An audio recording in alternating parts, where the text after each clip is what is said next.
Bhagavad Gita lecture स्वागत जनाऊँ। गत शनिवार दिन श्री प्रमोद कुमार दास सर गीतार प्रथम अध्याय को नहीं अनेक सुंदर कथा आम मानू कही। आज से गीतार द्वितीय अध्याय आम सहित लाइट लाइट ठीक अछि आलोचना करिवे। आशा करिबा कि तांकर एई लेक्चर रु हमें माने अनेक कथा शिखिबा को पाइबा। तेबे आसंतु आमे श्रीयुक्त दासंकर लेक्चर को चित्त मन शुणा। Over to professor Pramod Das sir for the lecture. Welcome sir. Please address sir. Sir, namaskar. Namaskar sir. Namaskar sir. Namaskar. Namaskar everybody. Namaskar to all of you. Respected Dr. Rao, respected all the participants of this Gita lecture program. आर पूर्व class प्रथम session रे हमें chapter 1 विषय आलोचना करथिले। मु सही विषय मात्र 5-10 मिनिट कहि छला पर सेकंड चैप्टर को जिबा। से प्रथम अध्याय रे हम कौन आलोचना करथिले केउ तार सारांश कौन थिला जस्ट 5-10 मिनिट रे कहि देछि। तापर हम सेकंड चैप्टर को जिबा।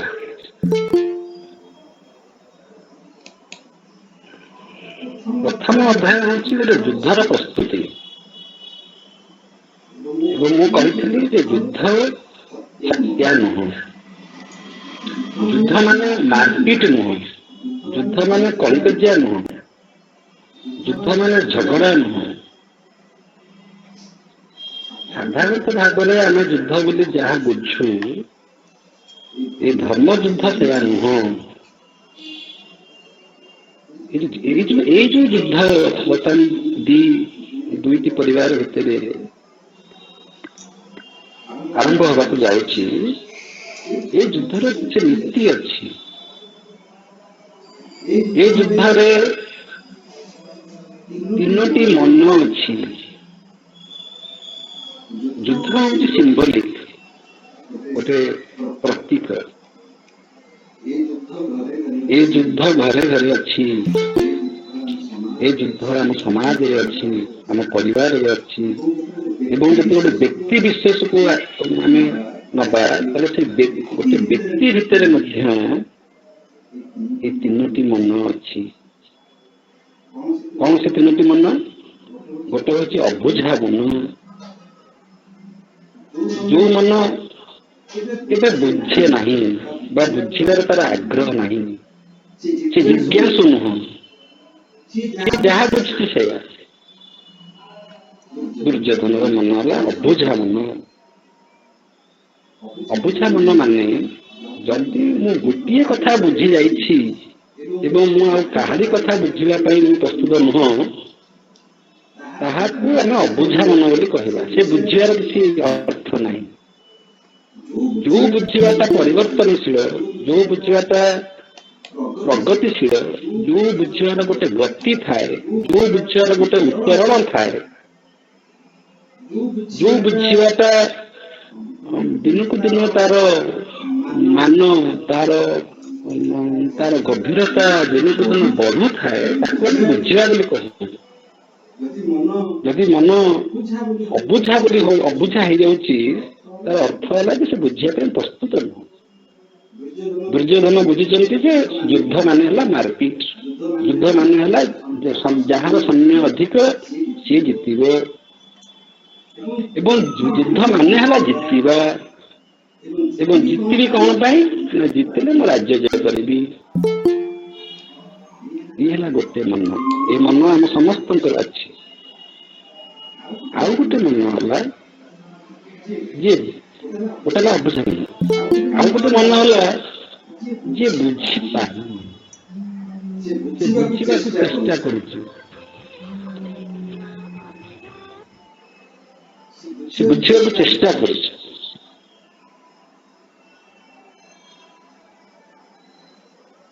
ये हूँ द्वितीय मन जी जिज्ञासु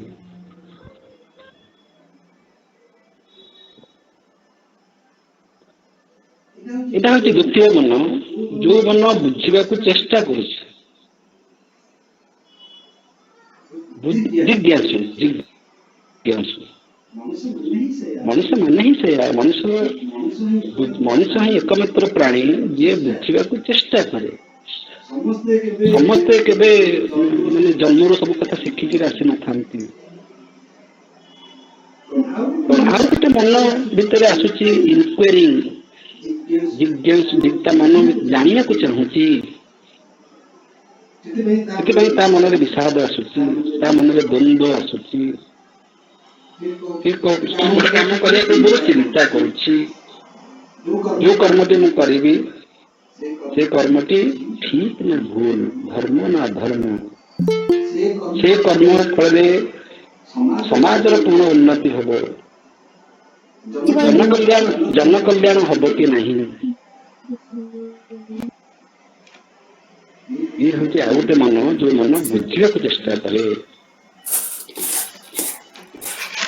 धर्म कौन अधर्म कौन ये कथा विचार करे आउ गोटे मन अच्छी जोड़ा कही उत्तरण मन माने ट्रांसडेंटल रैशनैलिटी ट्रांसडेंटल कॉन्शियसनेस चेतना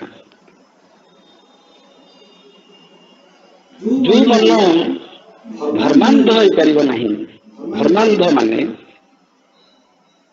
धर्म कौन मु बुझीगली किंतु केउ कंटेक्स्ट रे केउ परिस्थिति रे मु कहा को धर्म बोली कहबी एवं केउ परिस्थिति रे सेडा अधर्म ही जीवो ये विचार मध्य मोर रहबा दरकार ये विचार यदि मोर नहीं ताले मु धर्मांध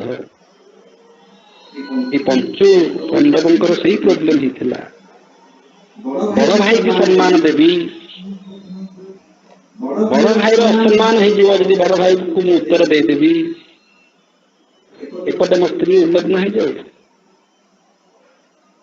राजसभा बड़ भाई जदि स्त्री को बाजी लगाऊंट बाजी लगातु मोर धर्म कौन ना मो बड़ भाई को सम्मान देवी या कौन धर्मांधता गोटे धर्म को रक्षा करने जाई जदि आम गोटे बृहत्तर धर्म को नष्ट कर दोचे कहते धर्मांध this is a dogmatic attitude जी प्रकृत विचार विचार विचार जहाँ शक्ति जार अच्छी से चिंता कर स्थान काल पात्र क्या धर्म कहुए क्या अधर्म कहुए तार उदाहरण देती मिछ कह धर्म गोटे कंटेक्स्ट रे जो गोटे लोकर जीवन रक्षा कर पारुचे गोटे देशर देश को आम रक्षा कर पारुचे से मिछ कह जो मिछ कह धर्म से सत कहला अधर्म जड़े कह ना मुझे सत कहबी सत कह डरबी सत कह पचे मरले मरबी that man is not a practical man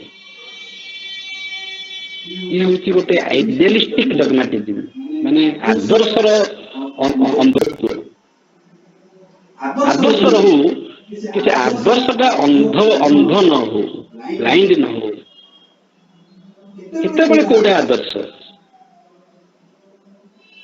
आम ड्रेस ही से केते कौटी क्यों ड्रेस पिंधा जाए केते क्यों कथा केमिति कहा जाए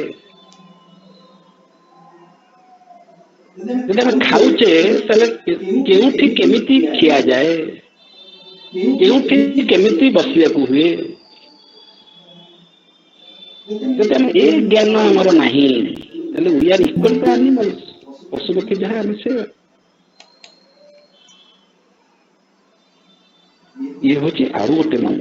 ଏ ତିନୋଟି ମନ କଥା ମୁଁ କହିଥିଲି। ଗୋଟେ ହେଲା ଦୁର୍ଯ୍ୟୋଧନଙ୍କ ମନ, ଯୋଉ ମନ ଅବୁଝା ମନ।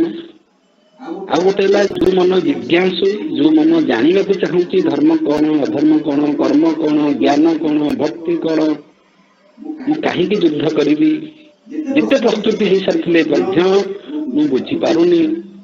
ଯେତେବେଳେ ଯୁଦ୍ଧ ପଡ଼ିଆରେ ମୁଁ ସମ୍ମୁଖୀନ ହଉଛି ଯୁଦ୍ଧର, ସେତେବେଳେ ମୋ ଭିତରେ ସେ ପ୍ରଶ୍ନ ଆସୁଛି। କାହିଁକିନା ସେ ପ୍ରଶ୍ନ ଆସିବାର ସମ୍ଭାବନା ମୋ ଭିତରେ ଅଛି, ଯୋଉଟା ଦୁର୍ଯ୍ୟୋଧନ ଭିତରେ ନାହିଁ। ତେଣୁ ବିଶ୍ୱାସ ହଉଛି ଗୋଟେ ସକାରାତ୍ମକ ଲକ୍ଷଣ, ନକାରାତ୍ମକ ଲକ୍ଷଣ ନୁହେଁ।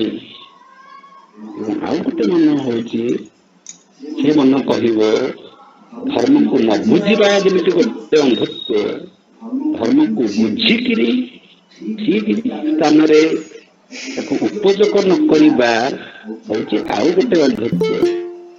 ଏ ଦିଟା ଯାକ ବ୍ଲାଇଣ୍ଡନେସ। ଗୋଟେ ଆଖି ହଉଛି ଗୋଟେ ଆଖି ହଉଛି ଅନ୍ଧ, ଯିଏ ମତେ କିଛି ବୁଝୁନାହିଁ।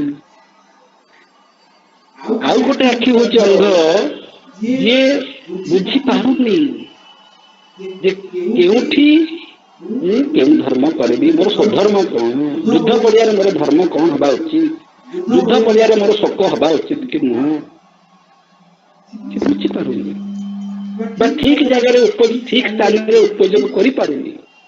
ଏ ଦୁଇଟି ଯାକ ଅନ୍ଧତ୍ୱରୁ ଊର୍ଦ୍ଧ୍ୱକୁ ଯିବା ପାଇଁ ହେଲେ ଆମକୁ ଥାର୍ଡ ମନ, ଯୋଉ ସ୍ଥିତପ୍ରଜ୍ଞ, ଯୋଉ ସମତ୍ୱ, ସେହିପରି ଏକ ସ୍ଥିର ମନ, ଅଜ୍ଞା ମନ, ଚେତନାର ମନ,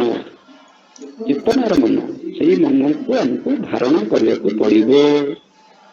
ସେଇ ମନରେ ଆମକୁ ପ୍ରତିଷ୍ଠିତ ହେବାକୁ ପଡ଼ିବ। ଏଇଟା କେବଳ ଯୁଦ୍ଧ ପଡ଼ିଆରେ ନୁହଁ, ଏଇଟା କେବଳ ମହାଭାରତରେ ନୁହଁ, ଆମର ପ୍ରାକ୍ଟିକାଲ ଲାଇଫରେ ସବୁଠାରେ। ପରିବାର ଭିତରେ କେତେବେଳେ ଚୁପ୍ ରହିବ, ରାଗିଛ, ବହୁତ ଜୋରେ ରାଗିଛ, ଏଇଟା ମୋର କହିବା ଉଚିତ। କିନ୍ତୁ ସିଚୁଏସନ ଦେଖିବ ଯେ ବର୍ତ୍ତମାନ କହିବା ଉଚିତ ନା ଖାଇସାରିଲା ପରେ କହିବା ଉଚିତ। ବହୁତ ଲୋକଙ୍କୁ ମୁଁ ଦେଖିଛି ଖାଇଲା ବେଳେ କଥା କହିବି, ଯାହା ତାଙ୍କର ଥିବ କହିବାକୁ ଥିବ, ଖାଇବାକୁ ଗାଡ଼ି ସାରିଲା ପରେ ଆରମ୍ଭ ହବ। ଆଇ ଡିସଲାଇକ୍ ଇଟ୍। ମୁଁ ସବୁବେଳେ ମନେ କରେ, ନୋ ଡୋଣ୍ଟ ଡୁ ଦ୍ୟାଟ୍। ଯଦି ତୁମର କିଛି ପୁଅକୁ କହିବାର ଅଛି କି ତାକୁ କହିବାର ଅଛି, ଖାଇସାରୁ, ତାର ମନ ଶାନ୍ତ ହେଇଯାଉ, ତାପରେ କହିଲେ ସେ ତମକୁ ରିସିଭ୍ କରିବ, ନହେଲେ ଭାତ ଭାରି ଫୋପାଡ଼ି ଦବ। ସେ ଖାଇବା ଟାଇମ୍, ସେ ଭୁଲ କରିଛି ମୁଁ କହିବି, ଏହା ଧର୍ମ। କିନ୍ତୁ ଖାଇଲା ବେଳେ କହିବି, ଏଟା ଅଧର୍ମ। ପରିବାର ଭିତରେ ମଧ୍ୟ କେତେବେଳେ କହିବି, କେଉଁ ଟୋନରେ କହିବି, କେଉଁ ଭାଷାରେ କହିବି, କେତିକି କହିବି, କେତେ କହିବି, ମାନେ ଅଳ୍ପ କହିବି ନା ଅଧିକା କହିବି, ପ୍ରେମ ମାନେ ଭଲ ପାଇବାରେ କହିବି ନା କ୍ରୋଧରେ କହିବି, କହିବି ନା କହିବି ନାହିଁ। ଯଦି ଏ ବିଚାର ନାହିଁ, ତେବେ ଜଣେ ପ୍ୟାରେଣ୍ଟ ହେଇପାରିବ ନାହିଁ, ଜଣେ ସ୍ୱାମୀ ହେଇପାରିବ ନାହିଁ, ଜଣେ ସ୍ତ୍ରୀ ହେଇପାରିବ ନାହିଁ, ଜଣେ ପୁଅ ଝିଅ ହେଇପାରିବ ନାହିଁ, ଜଣେ ଟିଚର ହେଇପାରିବ ନାହିଁ, ଜଣେ ଷ୍ଟୁଡେଣ୍ଟ ହେଇପାରିବ ନାହିଁ, ଏବଂ ଜଣେ ପ୍ରଶାସକ ମଧ୍ୟ ହେଇପାରିବ ନାହିଁ। ବେଳେବେଳେ ଗଭର୍ଣ୍ଣମେଣ୍ଟ ବି ଚୁପ୍ ରହେ, ସରକାର ବି ଚୁପ୍ ରହନ୍ତି। ଇଏ ଥିଲା ପୂର୍ବ କ୍ଲାସର, ପୂର୍ବ ସେସନର ସାରାଂଶ। ଏଇ ତିନୋଟି ମନ ଆମ ସମସ୍ତଙ୍କ ଭିତରେ ଅଛି ଏବଂ ଏ ତିନୋଟି ମନ ଭିତରେ ଯୁଦ୍ଧ ଚାଲିଛି। ଅବୁଝା ମନ, ବୁଝିପାରୁନଥିବା ମନ ଏବଂ ସବୁ ବୁଝିଥିବା ମନ, ଯିଏ ସମ୍ପୂର୍ଣ୍ଣ ଭାବରେ ବୁଝି ଯାଇଛି, ଏ ପକ୍ଷ ବିପକ୍ଷ, ଧର୍ମ ଅଧର୍ମ, ଯିଏ ସବୁ କିଛି ବୁଝି ଯାଇଛି, ସିଏ ହଉଛି ସମ୍ପୂର୍ଣ୍ଣ ମନ, ପୂର୍ଣ୍ଣାଙ୍ଗ।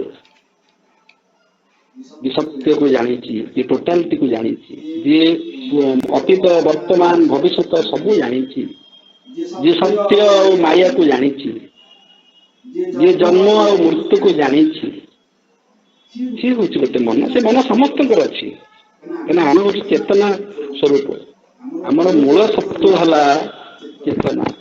ତେଣୁ ଆମ ସମସ୍ତଙ୍କର ସେ ମନ ଅଛି। खाली आम से मन पाखे पहुंचार अच्छी मनुष्य जीवन रे एक संभावना थाए अबुझा मन रु बुझा मन एवं बुझा मन ठारू सब बुझीपार मन ये गति को कहते जीवन जदि गतिटा यही डायरेक्शन रे जाऊ नहीं ताहा होची मृत्यु मृत्यु माने नुह जे मरीजा मृत्यु माने नुह जे देह त्याग करवा न बुझीपारे गोटे मृत्यु बुझीपार माने तुम गोटे एनिमल लाइफ बंचुच गोटे पशु जीवन बंचुच से बंचा तो तार तो मनीष जीवन मृत्यु हो गला मुझे मनीषटे मनीष परी बंचिले नहीं ताले मोर मनीष जीवन मृत्यु हो गला पशु परी बंचिली पशु परी मो जीवनटा बंची किंतु मनीष जीवन मृत्यु हो गला जदि मनीष जीवन पाई मु देवता परी बंचिली ताहले मध्य मनीष जीवन मृत्यु हो गला मु देवता जीवनटा बंचिली मृत्यु माने गोटे कन्सियसनेस रु आउ गोटे कन्सियसनेस को उत्तरण होबा फल ताकू बुझार अच्छे मृत्यु माने नुह जे झील त्याग करदेली मशाणी पोड़ा हो गली मुझे नैतिकतार मोर अधपतन घटी मुझे ठीक भूल विचार कर पारना ताहा मृत्यु समान I am dead because I don't live like a man I am dead as a human being, but I am alive as an animal. Suppose I live like divine, I live a divine life.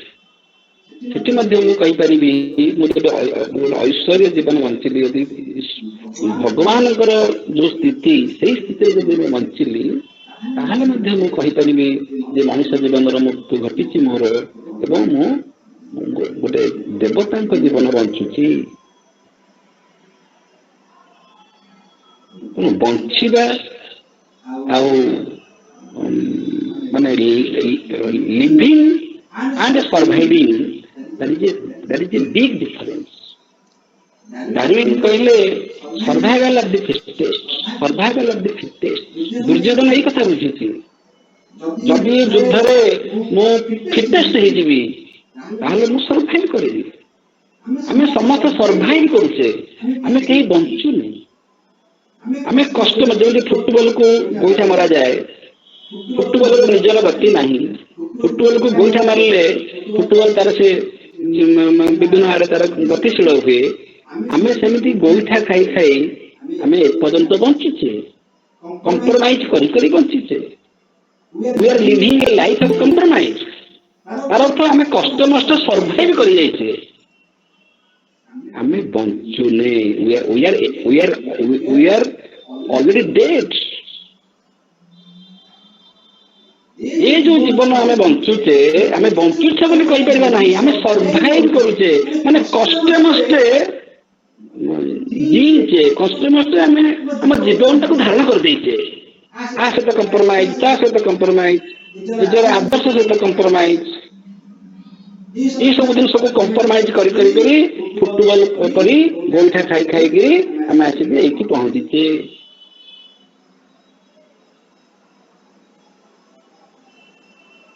बंचिबा ताकू कहती ये स्वाधीन भाव में बंचे ये धर्म को पालन करने बेले तार तार द्वंद्व न थाए तार विषाद न थाए तार द्वितीय चिंतन न थाए जार एकत्व मन थाए सी पचे अल्प दिन बंचु विवेकानंद 30 वर्ष बंचुले अधिक दिन बंचिया दरकार नहीं 30 ना 39 वर्ष बंचुले जो शंकराचार्य 30 वर्ष बंचुले इमान सब महापुरुष मैंने बहुत कम दिन बंची 80-90 वर्ष बंचिया दरकार नहीं बंची थे आम 100 वर्ष सर्वाइव करुचे जमी कुकुर सर्वाइव करुचे बाघ सर्वाइव करुचे समस्त खाई जाए व्यस्त आमको कहीं खाई जाई नांती आमे कंप्रोमाइज करी एपर्यंत बंची जाए बहु सहित कंप्रोमाइज शाशु सहित कंप्रोमाइज स्वामी सहित कंप्रोमाइज स्त्री सहित कंप्रोमाइज पड़ोशी सहित कंप्रोमाइज निजर आदर्श सहित compromise we are surviving we are not living Bhagavad Gita आम ये पढ़ा बिकज ये शिक्षा दिए बंचार कौशल सर्वाइव कर कौशल नहीं बंचार कौशल कष्ट मस्ते बंची जावार कौशल नुह स्वाधीन भाव में बंचार जो कौशल आर्ट ऑफ लिविंग ये शिक्षा हमको भगवत गीता दिए भगवत गीता कहते manual of life manual of living एमती जन स्वाधीन भाव में बंचब प्रथम अध्याय हूँ युद्धर प्रस्तुति क्यों मन नहीं मु युद्ध करने को जाऊँगी युद्धर नीति को बुझी ना नहीं युद्ध जब मु मरीजी से मु प्रस्तुत अच्छी कि नहीं मु कौन पाई युद्ध करुच्ची धर्मर प्रतिष्ठा पाई युद्ध करुच्ची ना मु जितिया युद्ध करुच्ची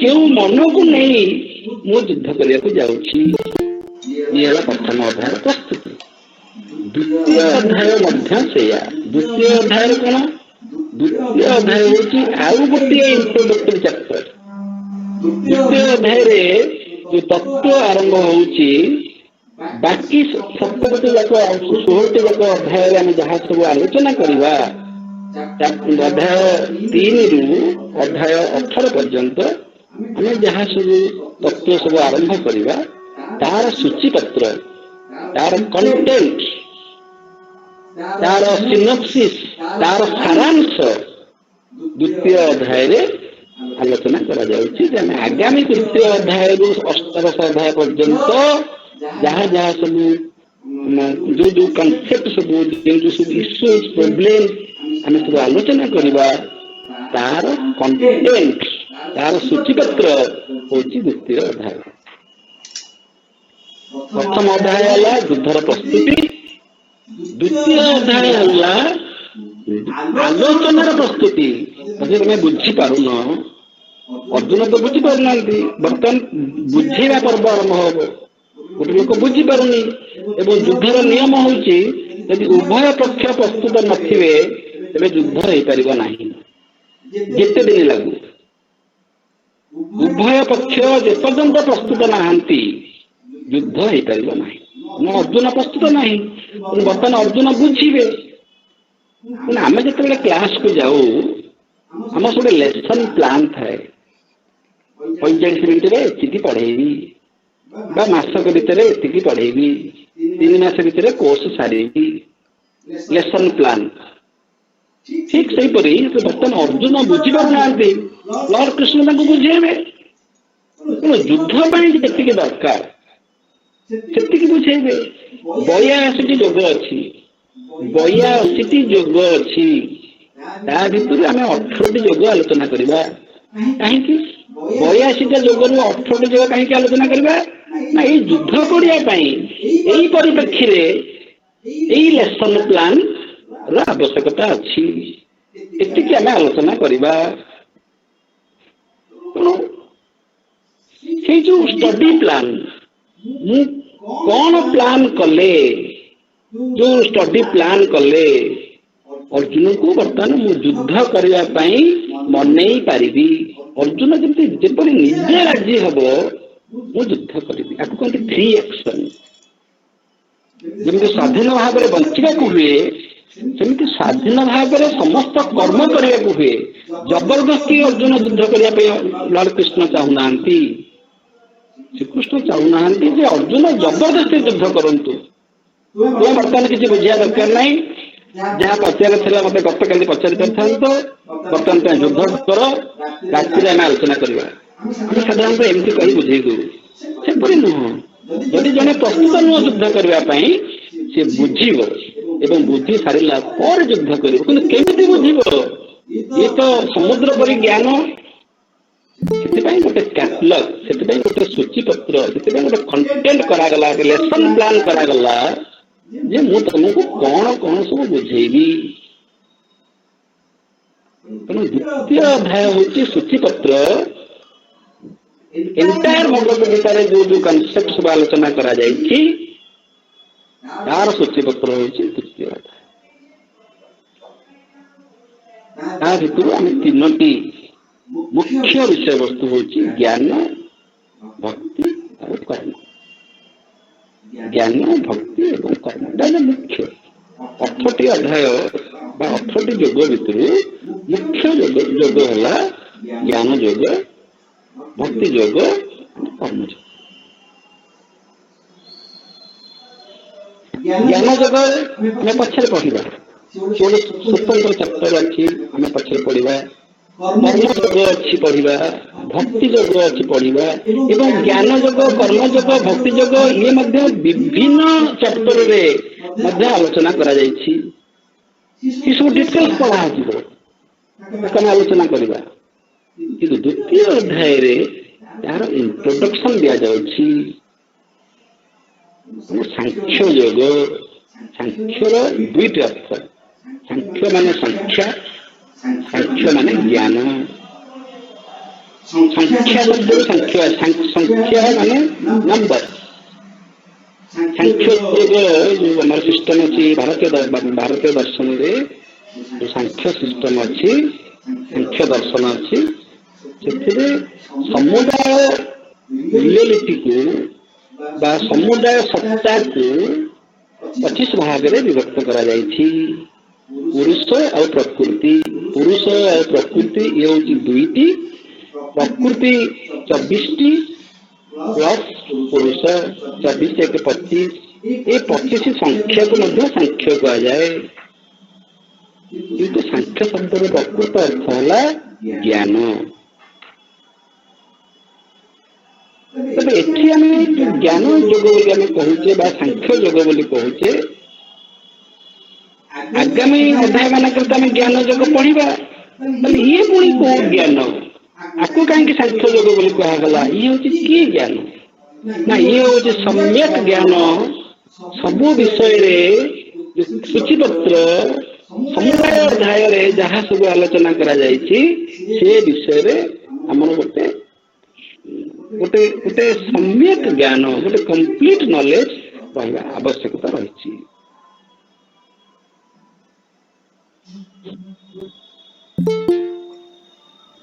कौन है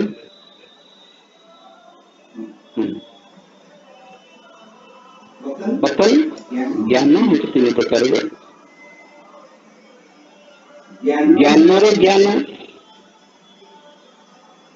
भक्तिर ज्ञान एवं कर्मर ज्ञान। आम कहे 3टा जिनस ज्ञान, भक्ति एवं कर्म, जहाँ को आम डिटेल्स अन्य अध्याय मानक पढ़ा। यही अध्याय रे तीनोटी जो एस्पेक्ट रही मनुष्यर ज्ञान, कर्म एवं भक्ति, ये तीनोटी विषय रे आम सम्यक धारणा, सम्यक ज्ञान आम आलोचना करवा। ज्ञानर ज्ञान, ज्ञान तो पुणी ज्ञानर ज्ञान कौन? भक्ति, भक्ति विषय ज्ञान, कर्म, कर्म विषय ज्ञान। ये 3टी कथा आम आलोचना करवा चैप्टर 2 रे। ज्ञानर ज्ञान, ज्ञानर ज्ञान माने आमे जहाँ को ज्ञान बोली कहूचु से ज्ञान होची हमारे जो पंच इंद्रिय अच्छी, पंच इंद्रिय द्वारा एवं मन द्वारा आम जहाँ सब जानू से हूँ ज्ञान। आखि देखला कहला एटा होची लाल colour, this is black, this is red. पाटी टेस्ट विषय जानला, कानर कान शुणिक जानला। बर्तमान मुझे कहूँ आपण ଶୁଣୁଛନ୍ତି। ଶୁଣିବା ଦ୍ୱାରା ଆମେ ନଲେଜ ପାଉ, ନାକରେ ଶୁଣିକିରି ଆମେ ନଲେଜ ପାଉ, ଆଖିରେ ଦେଖିକିରି ଆମେ ନଲେଜ ପାଉ, ପଞ୍ଚ ଇନ୍ଦ୍ର ମାନଙ୍କ ଦ୍ୱାରା ଆମେ ନଲେଜ ପାଉ। ଠିକ ସେହିପରି ମନରେ ଚିନ୍ତନ କରିକିରି ମଧ୍ୟ ଆମେ ନଲେଜ ପାଉ, ଜ୍ଞାନ ପାଉ। ଇଏ ହେଲା ହ୍ୟୁମାନ ନଲେଜ। ମଣିଷ ତାର ପଞ୍ଚ ଇନ୍ଦ୍ରିୟ ଦ୍ୱାରା ଜ୍ଞାନ ପାଏ ଏବଂ ମନରେ ଚିନ୍ତନ କରି ଜ୍ଞାନ ପାଏ। ଜ୍ଞାନର ଜ୍ଞାନ ମାନେ ମଣିଷ ସେ ପଞ୍ଚ ଇନ୍ଦ୍ରିୟର ଊର୍ଦ୍ଧ୍ୱକୁ ଯାଇ ଦେଖିବ, ମୋ ଆଖି ମତେ ଠକୁନି ତ, ମୋ କାନ ମତେ ଠକୁନି ତ, ମୋ ନାକ ମତେ ଠକୁନି ତ, ମୋ ମନ ମତେ ଠକୁନି ତ। ଏଇ ଯୋଉ ସୋର୍ସ ଅଫ ନଲେଜ, ଏଇ ଯୋଉ ଜ୍ଞାନର ଆଧାର, ଜ୍ଞାନର ଉତ୍ସ ଯୋଉ ଆମେ ଯାହାକୁ କହୁଛେ, ଆମ ପାଖରେ ଯାହା ଆଭେଲେବୁଲ ଅଛି, ଏଇ ପଞ୍ଚ ଇନ୍ଦ୍ରିୟ ଭିତରେ ମଧ୍ୟ କାହାର କୋଉଟା ନାହିଁ। ସପୋଜ ଜଣେ ବ୍ଲାଇଣ୍ଡ, ସେ ଆଖିରେ ଦେଖିପାରୁନି, ସେ ଅନ୍ୟ ଅର୍ଗାନ ମାନଙ୍କ ଦ୍ୱାରା ମ୍ୟାନେଜ କରୁଛି। ଧର ଜଣେ ବଧିର, ସେ ଶୁଣିପାରୁନି। ଜଣେ ମୂକ, ସେ କହିପାରୁନି। ଗୋଟେ ଆକ୍ସିଡେଣ୍ଟ ହେଇଗଲା ପରେ ମଧ୍ୟ କାହାର ଶୁଙ୍ଘିବାରେ ପ୍ରୋବ୍ଲେମ ଥାଏ, ସ୍ମେଲ ପ୍ରୋବ୍ଲେମ ଥାଏ, ଅନ୍ୟାନ୍ୟ ପ୍ରୋବ୍ଲେମ ଥାଏ। ଏଇ ପଞ୍ଚ ଇନ୍ଦ୍ରିୟ ମାନଙ୍କ ଭିତରେ ମଧ୍ୟ କାହାର କିଛି ଲିମିଟେସନ ମଧ୍ୟ ଅଛି। ଯଦି ଆମେ ଆମ ସହିତ ପଶୁପକ୍ଷୀଙ୍କ ତୁଳନା କରିବା, ତେବେ ପଶୁପକ୍ଷୀ ମାନଙ୍କର କେତେ ଗୁଡ଼ିଏ ଇନ୍ଦ୍ରିୟ ଆମ ମାନଙ୍କ ଠାରୁ ବହୁ ଗୁଣରେ ସକ୍ରିୟ। ଯେମିତି ପାରା ବହୁତ ଉପରେ ଉଡୁଥିଲେ ମଧ୍ୟ ଛୋଟ ଦାନା ଦେଖିପାରେ, ଆମେ ଚଷମା ପିନ୍ଧିକି ବି ଦେଖିପାରୁନୁ। ଏଇ ଯୋଉ ଇନ୍ଦ୍ରିୟଗତ ଜ୍ଞାନ, ଏହା ପରସ୍ପର, ଏରା ଗୋଟେ ମଣିଷ ଠାରୁ ଆଉ ଗୋଟେ ମଣିଷ ଭିନ୍ନ।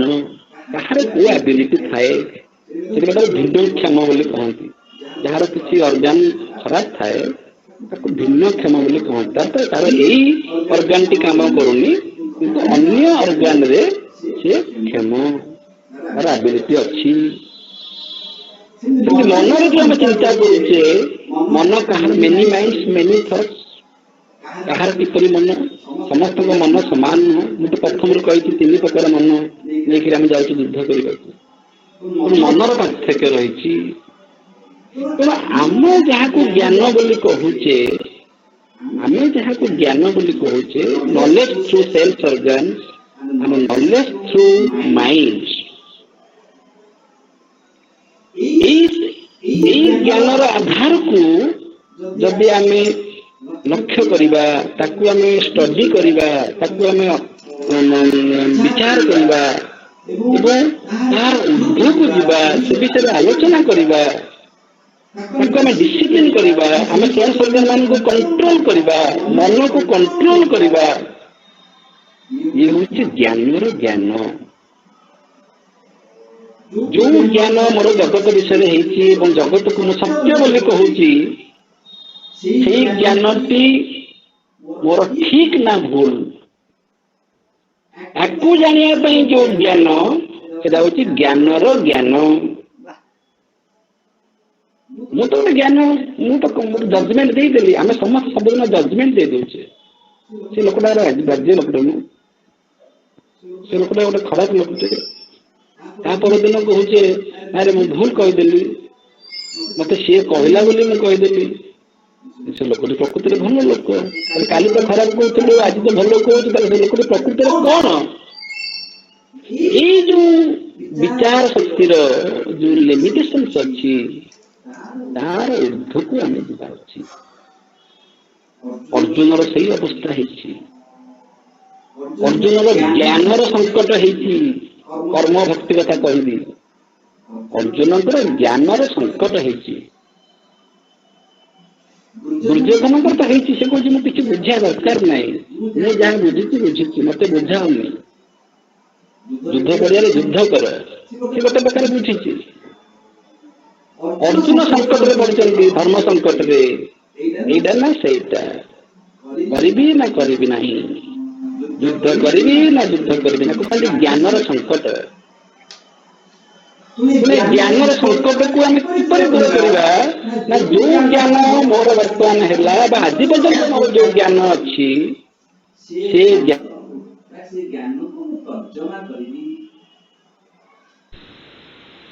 से ज्ञान को मु समीक्षा करी आत्मसमीक्षा बोले भी कहती मु जो विचार कली 100 थर भावी 1000 थर भावी शास्त्र मोदित कि नहीं शास्त्र द्वारा अनुमोदित कि नहीं ताको विचार करी मु अधिक जानी लोक को पचारि मो गुरु मान को पचारि एवं मोर निजर ज्ञान को परीक्षा करी जो मन यही जो ज्ञान आपको कहते ज्ञानर ज्ञान गोटे हूँ जागतिक ज्ञान जगत विषय जो ज्ञान मोर जो धारणा रही से ज्ञान सर्वस्व नुह परमार्थिक ज्ञान ये ज्ञान गुड़ाक सब रिलेटिव ये हूँ आपेक्षिक सत्य ये परम सत्य नुहे मु जहाँ को सत्य बोली भाविक जाबुड़ी धरुची ताहा परम सत्य नुहे ताहा आपेक्षिक सत्य मु जहाँ को सुख बोली भाविक जाबुड़ी धरुची ताहा सुख नुहे गोटे भालुटे भालुटे को मुझे जाबुड़ी धरी भावी सुख को जाबी धरती भालू मत खाई जाने तो सुख बोली मु जहाँ को जाबुड़ी धरुची मत जाना दरकार सुख नुटा भालू भालू खाईदेव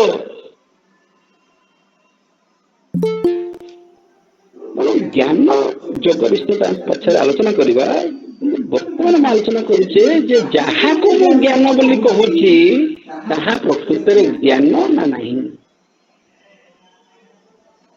ताहा प्रकृति ज्ञान ना नहीं मु कहूची शरीर हूँ सत्य ये जगत हूँ सत्य ये सब जिन परमानेंट केबे आमे केबे चिंता करिने जे आमे दिन दिन मरिबा जब मरिया कथा किए हमको कहीदे मुझे देखी बहुत बहुत लोग बहुत व्यतिग्रस्त हो पड़ती मरिया कथा कहे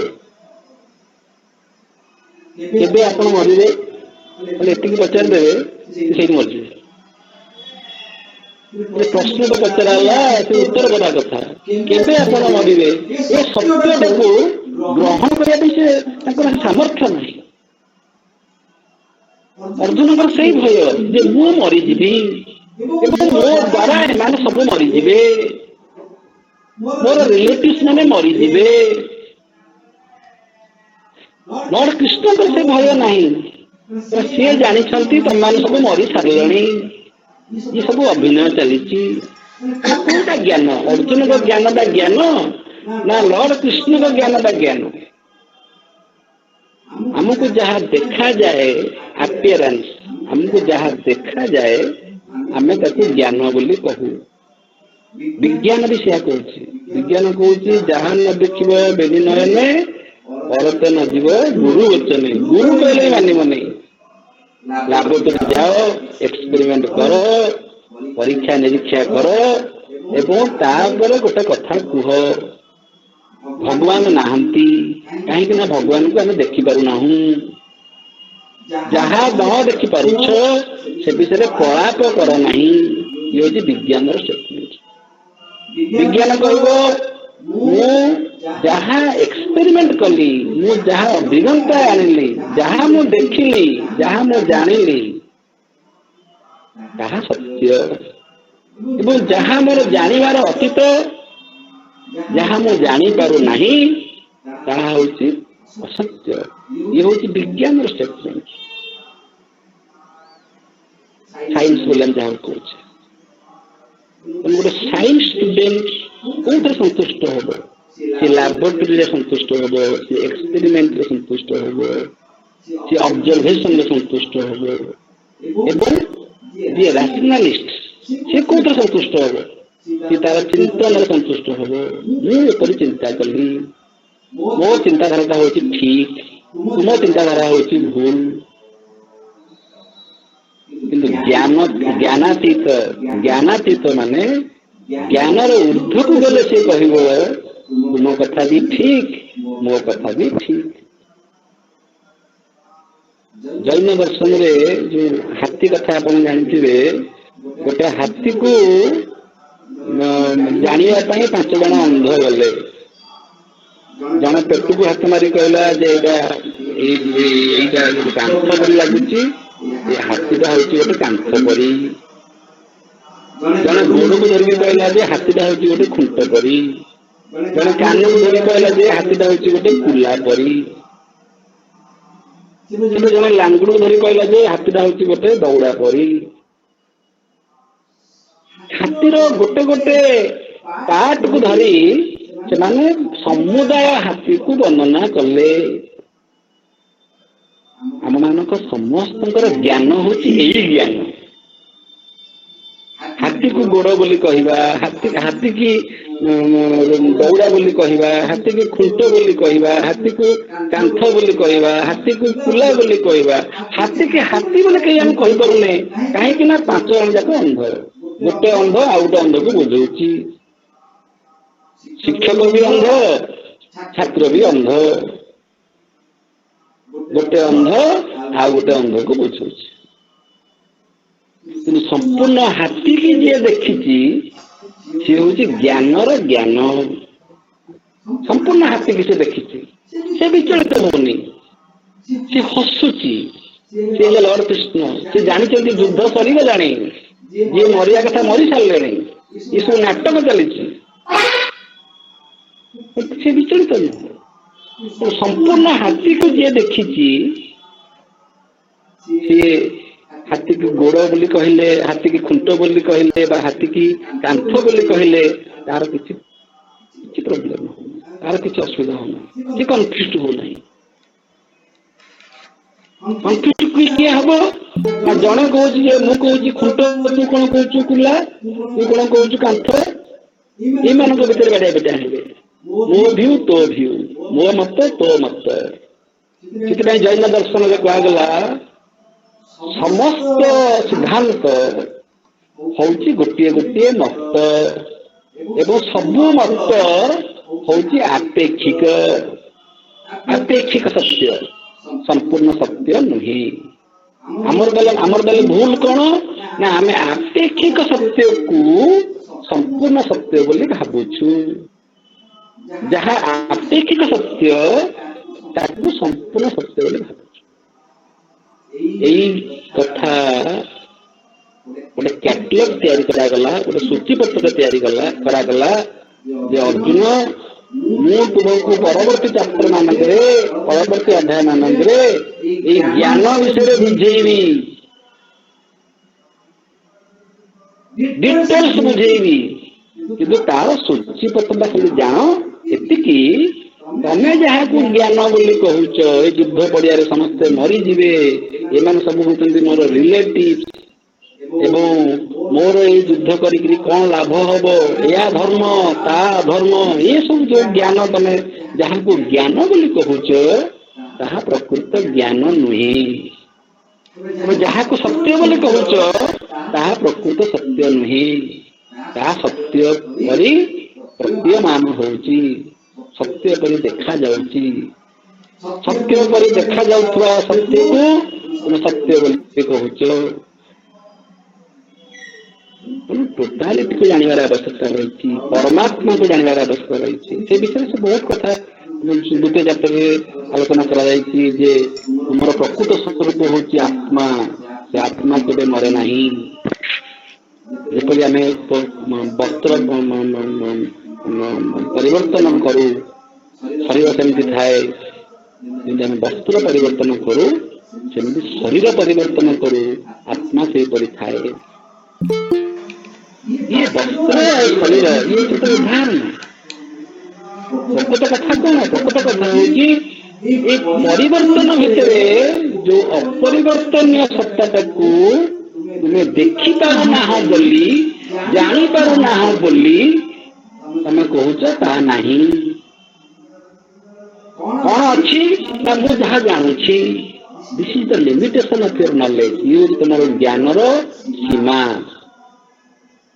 ତୁମେ ଯାହାକୁ ମୃତ୍ୟୁ ବୋଲି କହୁଛ ତାହାର ମୃତ୍ୟୁ ହବା ନିଶ୍ଚିନ୍ତ, ଶରୀରର ମୃତ୍ୟୁ ନିଶ୍ଚିନ୍ତ ଭାବରେ ହବ। ଯୋଉ ଡ୍ରେସ ଆମେ ପିନ୍ଧୁଛେ ସେ ଡ୍ରେସ ଦିନେ ନା ଦିନେ ନଷ୍ଟ ହେଇଯିବ। କିନ୍ତୁ ଗୋଟେ ପିଲା ଜନ୍ମ ହବା ଠାରୁ ମୃତ୍ୟୁ ପର୍ଯ୍ୟନ୍ତ ଡ୍ରେସ କେବଳ ନଷ୍ଟ ହବ ନାହିଁ। ସପୋଜ ଡ୍ରେସ ନଷ୍ଟ ହେଲାନି, ବହୁତ ଲୋକଙ୍କର ଡ୍ରେସ ବହୁତ ଦିନ ପର୍ଯ୍ୟନ୍ତ ରହେ। ଡ୍ରେସ ନଷ୍ଟ ନ ହେଇଥିଲେ ମଧ୍ୟ ଆମକୁ ଡ୍ରେସକୁ ଛାଡିବାକୁ ପଡିବ। କାହିଁକି ନା ଯେତେବେଳେ ପିଲାଟା ବଡ ହେଇଗଲା ସେ ଡ୍ରେସଟା ଯେତେ ଭଲ ଥିଲେ ମଧ୍ୟ ସେ ପିନ୍ଧି ପାରିବନି, କାରଣ ତା ଶରୀରକୁ ସେ ଡ୍ରେସ ହବନି। ମୁଁ ମୋର ପିଲାଦିନ ଡ୍ରେସ ବର୍ତ୍ତମାନ ପିନ୍ଧି ପାରିବିନି। ସପୋଜ ମୁଁ ମତେ ଚିରିନି, ସେ ଭଲ ଅଛି, ସେମିତି ଅଛି, କିନ୍ତୁ ସେ ଆଉ ତାର ଆବଶ୍ୟକତା ନାହିଁ, କାରଣ ମୋ ଶରୀରର ପରିବର୍ତ୍ତନ ହେଇଯାଇଛି।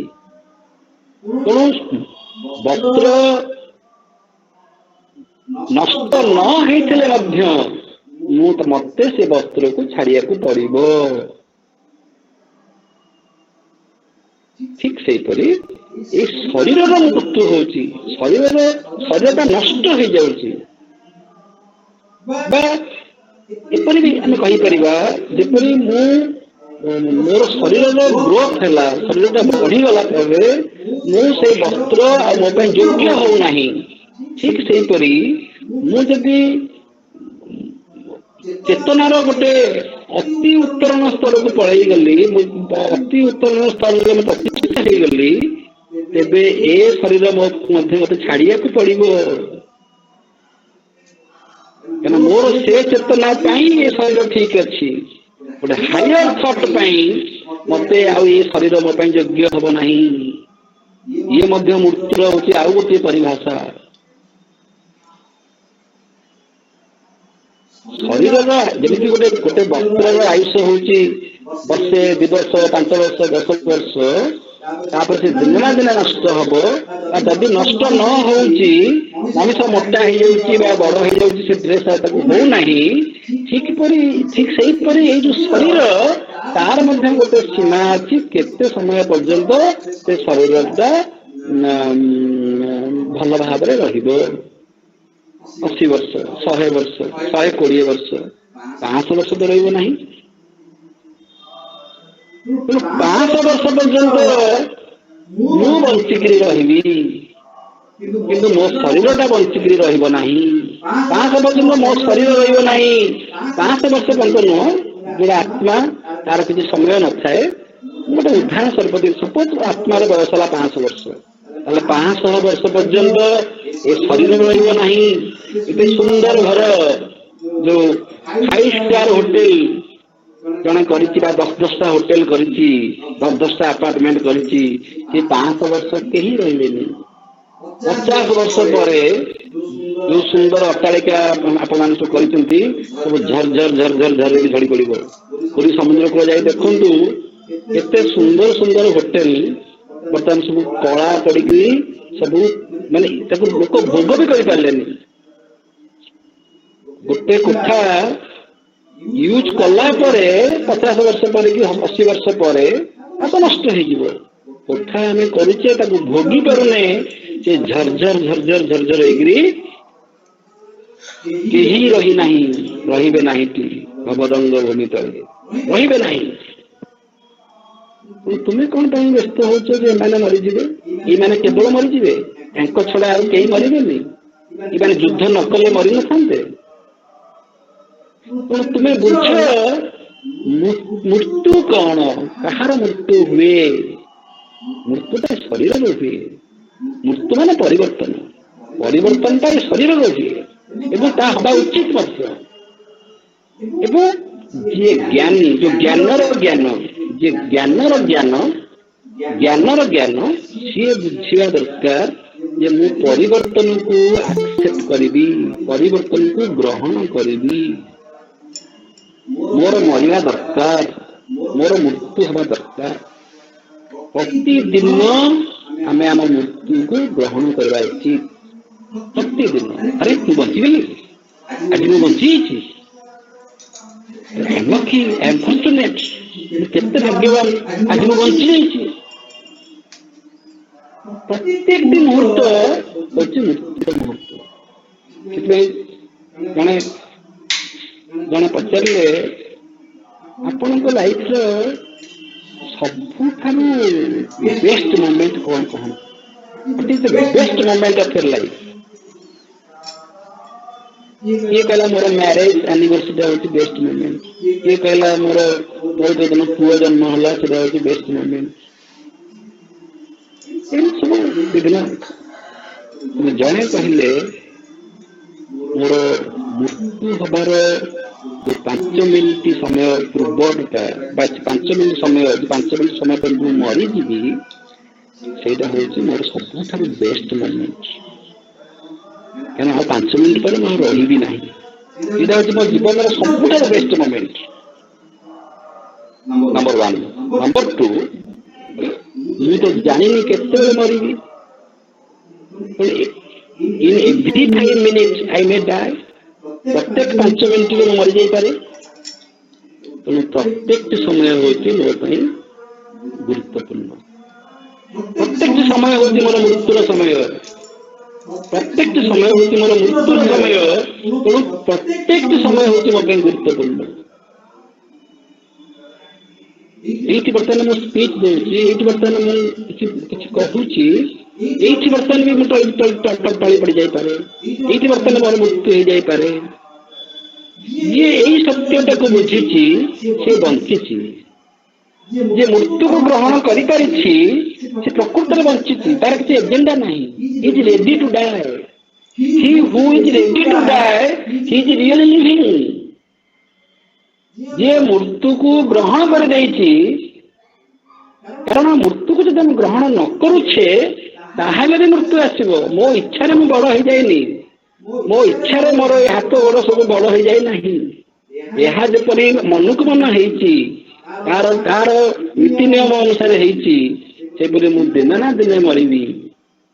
ଏବଂ ପ୍ରତ୍ୟେକଟି ମୁହୂର୍ତ୍ତରେ ମୁଁ ପ୍ରସ୍ତୁତ ଯେ I am ready to die. ସେ ଲୋକର କେବେ ମୃତ୍ୟୁ ହୁଏ ନାହିଁ, ସେ ଲୋକ ହିଁ ବଞ୍ଚିଥାଏ। ହେ ଅର୍ଜୁନ, ତୁମେ ଯୋଉ ମୃତ୍ୟୁକୁ ଭୟ କରୁଛ ବା ତୁମର ରିଲେଟିଭ ମାନେ ମରିଯିବେ ବୋଲି, ତମର ସମ୍ପର୍କୀୟ ମାନେ ମରିଯିବେ ବୋଲି ତମେ ଭୟ କରୁଛ, ତୁମେ ଆ ଭିତରେ ପ୍ରକୃତର ମୃତ।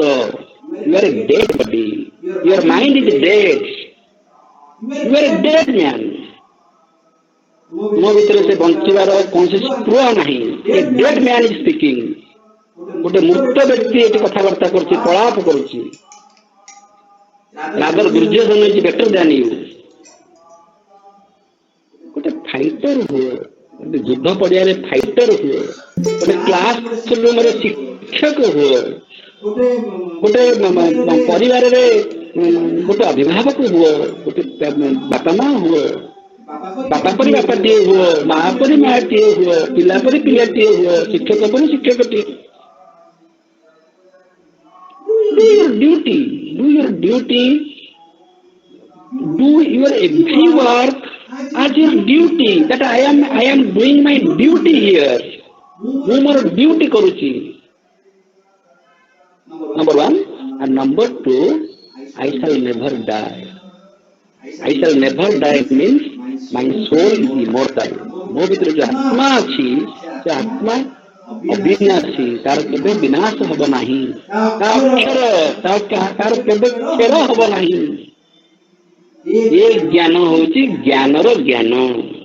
ତମେ ଯାହାକୁ ଜ୍ଞାନ ବୋଲି କହୁଛ, ତମେ ଯାହାକୁ ସାଇନ୍ସ କହୁଛ, ଟେକ୍ନୋଲୋଜି କହୁଛ, ସାଇକୋଲୋଜି କହୁଛ, ସୋସିଓଲୋଜି କହୁଛ, PhD ଡିଗ୍ରୀ କହୁଛ, ମୋ ଅଣ୍ଡରରେ 100 ଲୋକ PhD କରିଛନ୍ତି, ମୁଁ ଗୋଟେ ପ୍ରଫେସର, ଇଏ ସବୁ ହଉଛି ତମର acquired knowledge. Acquired knowledge you have acquired. ଇଏ ତୁମର କ୍ରିଏଟିଭ ନଲେଜ ନୁହଁ, ଇଏ ତୁମର ପ୍ରକୃତ ଜ୍ଞାନ ନୁହଁ। ଆଉ ଯାହାର ପ୍ରକୃତ ଜ୍ଞାନ ଅଛି, ଯିଏ ଜାଣିପାରୁଛି ଯେ ମୋର ଜ୍ଞାନ ହଉଛି ସୀମିତ, ତାହାର କି ସୁଖ, ତାର କି ଦୁଃଖ। ଏହା କେବଳ ଭାରତୀୟ ଦର୍ଶନରେ ନୁହଁ, ଏହା ଗ୍ରୀକ ଦର୍ଶନରେ ମଧ୍ୟ। ସକ୍ରେଟିସ୍ ସବୁଠାରୁ ଜ୍ଞାନୀ ବ୍ୟକ୍ତି ବୋଲି କୁହାଯାଏ। ସେ କହୁଥିଲେ ଯେ ମୁଁ ପ୍ରକୃତରେ ଜ୍ଞାନୀ। କାହିଁକି ନା ମୁଁ ଜାଣିଛି ଯେ ମୁଁ ଜାଣି ନାହିଁ ବୋଲି। ତୁମେ ଜାଣିନାହ, ମୁଁ ଜାଣି ନାହିଁ।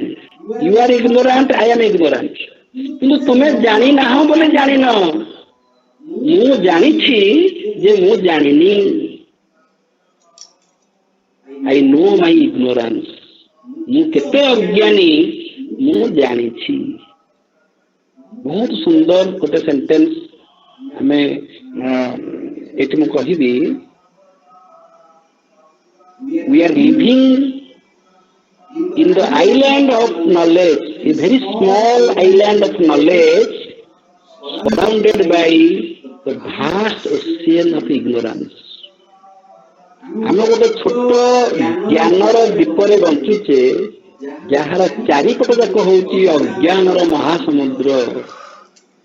एवं से छोटिया दीपटारे रही, छोटिया कूओ बा कूप भितर रही आमे कूपमंडूक हो जाइए और आमे हमको ज्ञानी बोली कहूचे।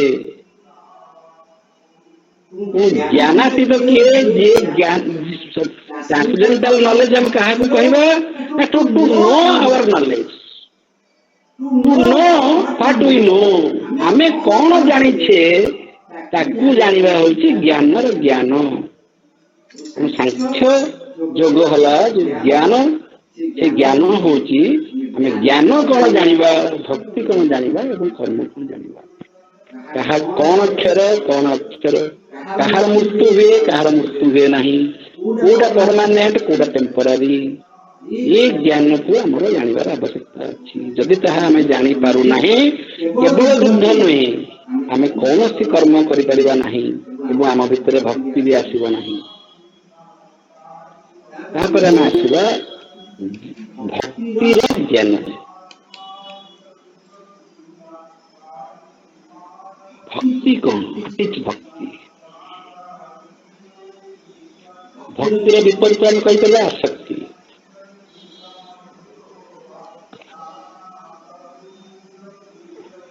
मनुष्य ज्ञान जो भाव में हम तार भाव से भाव में हम सबुठ श्रेष्ठ हूँ ज्ञान। माइंड जो भाव में डिसिप्लिन हम, माइंड जो भाव में ट्रेन हम, ता भीतर इमोशन से भाव में परिपक्व हम। Because mind will guide our heart.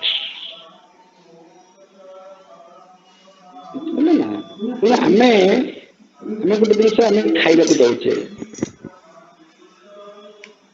खाइबा को दिया जाए ज्ञान। खाइबा को दिया जाए मु खाइबा को देली, खाइबा को दिया जाए एटा ज्ञान, मु खाइबा को देली एटा कर्म। ज्ञान तो है कर्म तो है, प्रोब्लेम कौटी ना ऊपर भाव में खाइबा को देल जानी खाइबा को दवा उचित।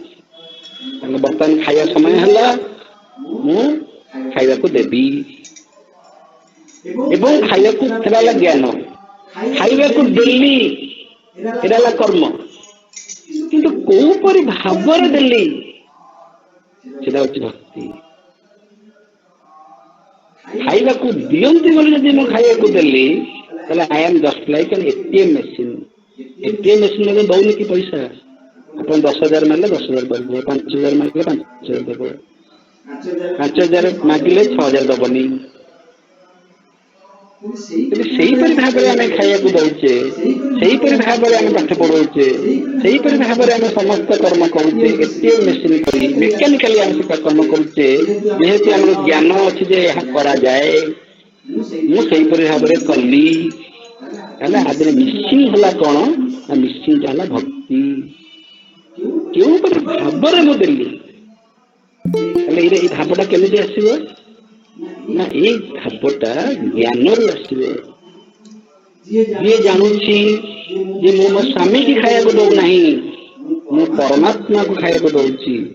जहाँ भीतर एक ज्ञान अच्छी जे मु परमात्मा को खाया को दौची एवं मु जो खाया को दौची यह हूँ एक यज्ञ, यह एक कर्म नुह, यह एक यज्ञ। जहाँ एक ज्ञान थी सी खाइबा को सही परि दब।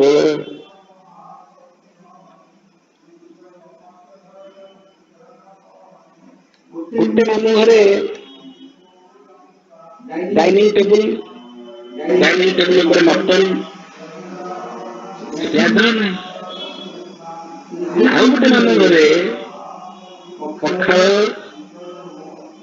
हलदी पानी पखाल बड़ी फुला इंडिया बसी खाइब तले सीटा आग्रह अच्छे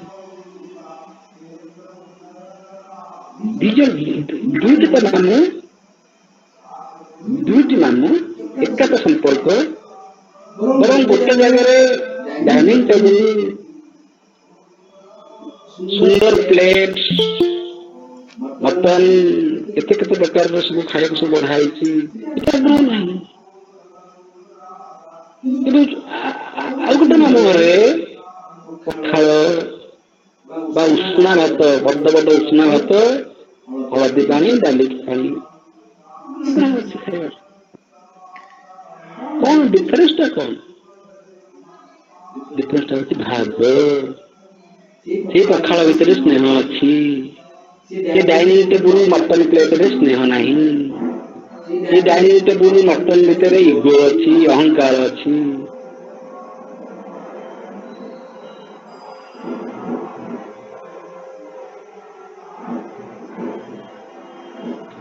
छोट छोट कथा ये छोट छोट कथा आम बुझीपर केवल गोटे कौन गोटे करदेले से कर्म नुह कौन गोटे जानीगले से ज्ञान नुह जदि ज्ञान आ कर्म भितर भाव नहीं तेज से ज्ञानर किसी अर्थ नहीं कि से कर्मर किसी अर्थ नहीं ज्ञान अहंकार सृष्टि करे एवं कर्म अहंकार सृष्टि करे एवं अहंकार शून्य हवा हूँ भक्ति बहुत लोग कर्म करती मन रखती मुझे पिलादिने साहाଯ୍य करी मन रखी था दफ्तर लिखे कहती मन रखी था जोटा मन रखा कथा मन रखी था भक्ति हूँ देदब भूलीज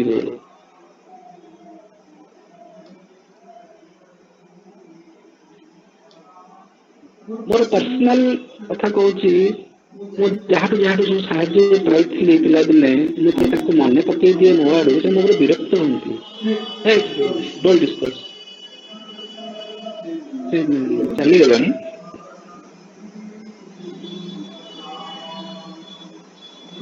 मन पकई मौसा दिखती मासक 300 टका लोग दिखती एम ए पढ़ला बेले मन पकई दिए से विरक्त हम डोंट से विरक्त हम रियली विरक्त हम शुणा चाहती नहीं रास्ता जाऊे देखिए गोटे भोकला लोकटे बसी किसी फल दे चली मुह देखा दरकार नहीं देदे चली किसी प्रशंसा पाया दरकार नहीं एबे कौन होची एबे कैमेरा लेजिक रहइबो अपन जस्ट फल देला बेलू फटो उठे फेसबुक छड़ा बेले बेले फेसबुक छाड़ियार आवश्यकता रही कर्म सेवा अन्य मान शिखु एवं करते नॉट नेसेसरी मैं बाटर जाऊँगी गोटे भोकला लोक को किसी खाଇବା किଣିकी देली गोटे भोकला कुकुर को किसी खाଇବା किଣିकी देली से मुझे तार फटो उठेबी बहुत जगह देखी बहुत विशिष्ट व्यक्ति मैंने मोर लुगा खंड देला बेलू फटो उठी पारानी कोई फेरे नहीं आउ थे ठीक सेपटे क्लिक हम आउ थे देते सेकेंड टाइम धर ना थर्ड टाइम देवे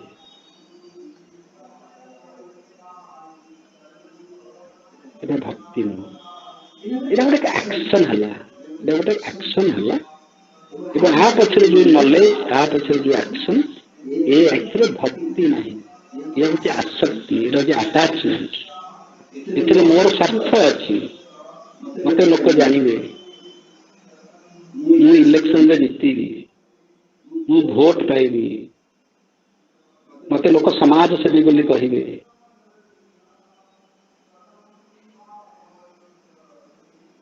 ବୁଦ୍ଧି ଯୋଗ ମାନେ 82ଟି ଯୋଗ ଅଛି, ତା ଗୋଟେ ବୁଦ୍ଧି ଯୋଗ ଅଛି। ବୁଦ୍ଧି ଯୋଗ ହଉଛି କଣ? ମନୋଯୋଗ ଆଉ ବୁଦ୍ଧି ଯୋଗ। ମନୋଯୋଗ ମାନେ ମନୋଯୋଗଟା ପାଠ ପଢାରେ ମନ ଦିଅ, ଗୋଟେ ରୋଷେଇ କଲା ବେଳେ ମନ ଦିଅ, କନସେନଟ୍ରେସନ ଦେଇ ରୋଷେଇ କର, ପାଠ ପଢିଲା ବେଳେ ମନ ଦେଇ ପାଠ ପଢ, ଗାଡି ଚଲେଇଲା ବେଳେ ମନ ଦେଇକିରି ଗାଡି ଚଲାଅ, ନହେଲେ ଆକ୍ସିଡେଣ୍ଟ ହବ। ଖାଇଲା ବେଳେ ଖାଅ, ଖାଇଲା ବେଳେ ଟିଭି ଦେଖନି, ଖାଇଲା ବେଳେ କିଛି ଚିନ୍ତା କରନି, ଶୋଇଲା ବେଳେ ଶୁଅ। ଏଇଟା ହେଲା ମନୋଯୋଗ। ମନଟାକୁ ମୁଁ ଯୋଗ କଲି, ମନଟାକୁ ମୁଁ କନସେନଟ୍ରେଟ କଲି। କିନ୍ତୁ ବୁଦ୍ଧି ଯୋଗ କଣ? ବୁଦ୍ଧି ଯୋଗ ହେଲା ଏ ସବୁ କର୍ମ କଲା ଭିତରେ ମୋ ବୁଦ୍ଧିଟା ଥିବ ମୁଁ ତାଙ୍କ ପାଇଁ କଲି।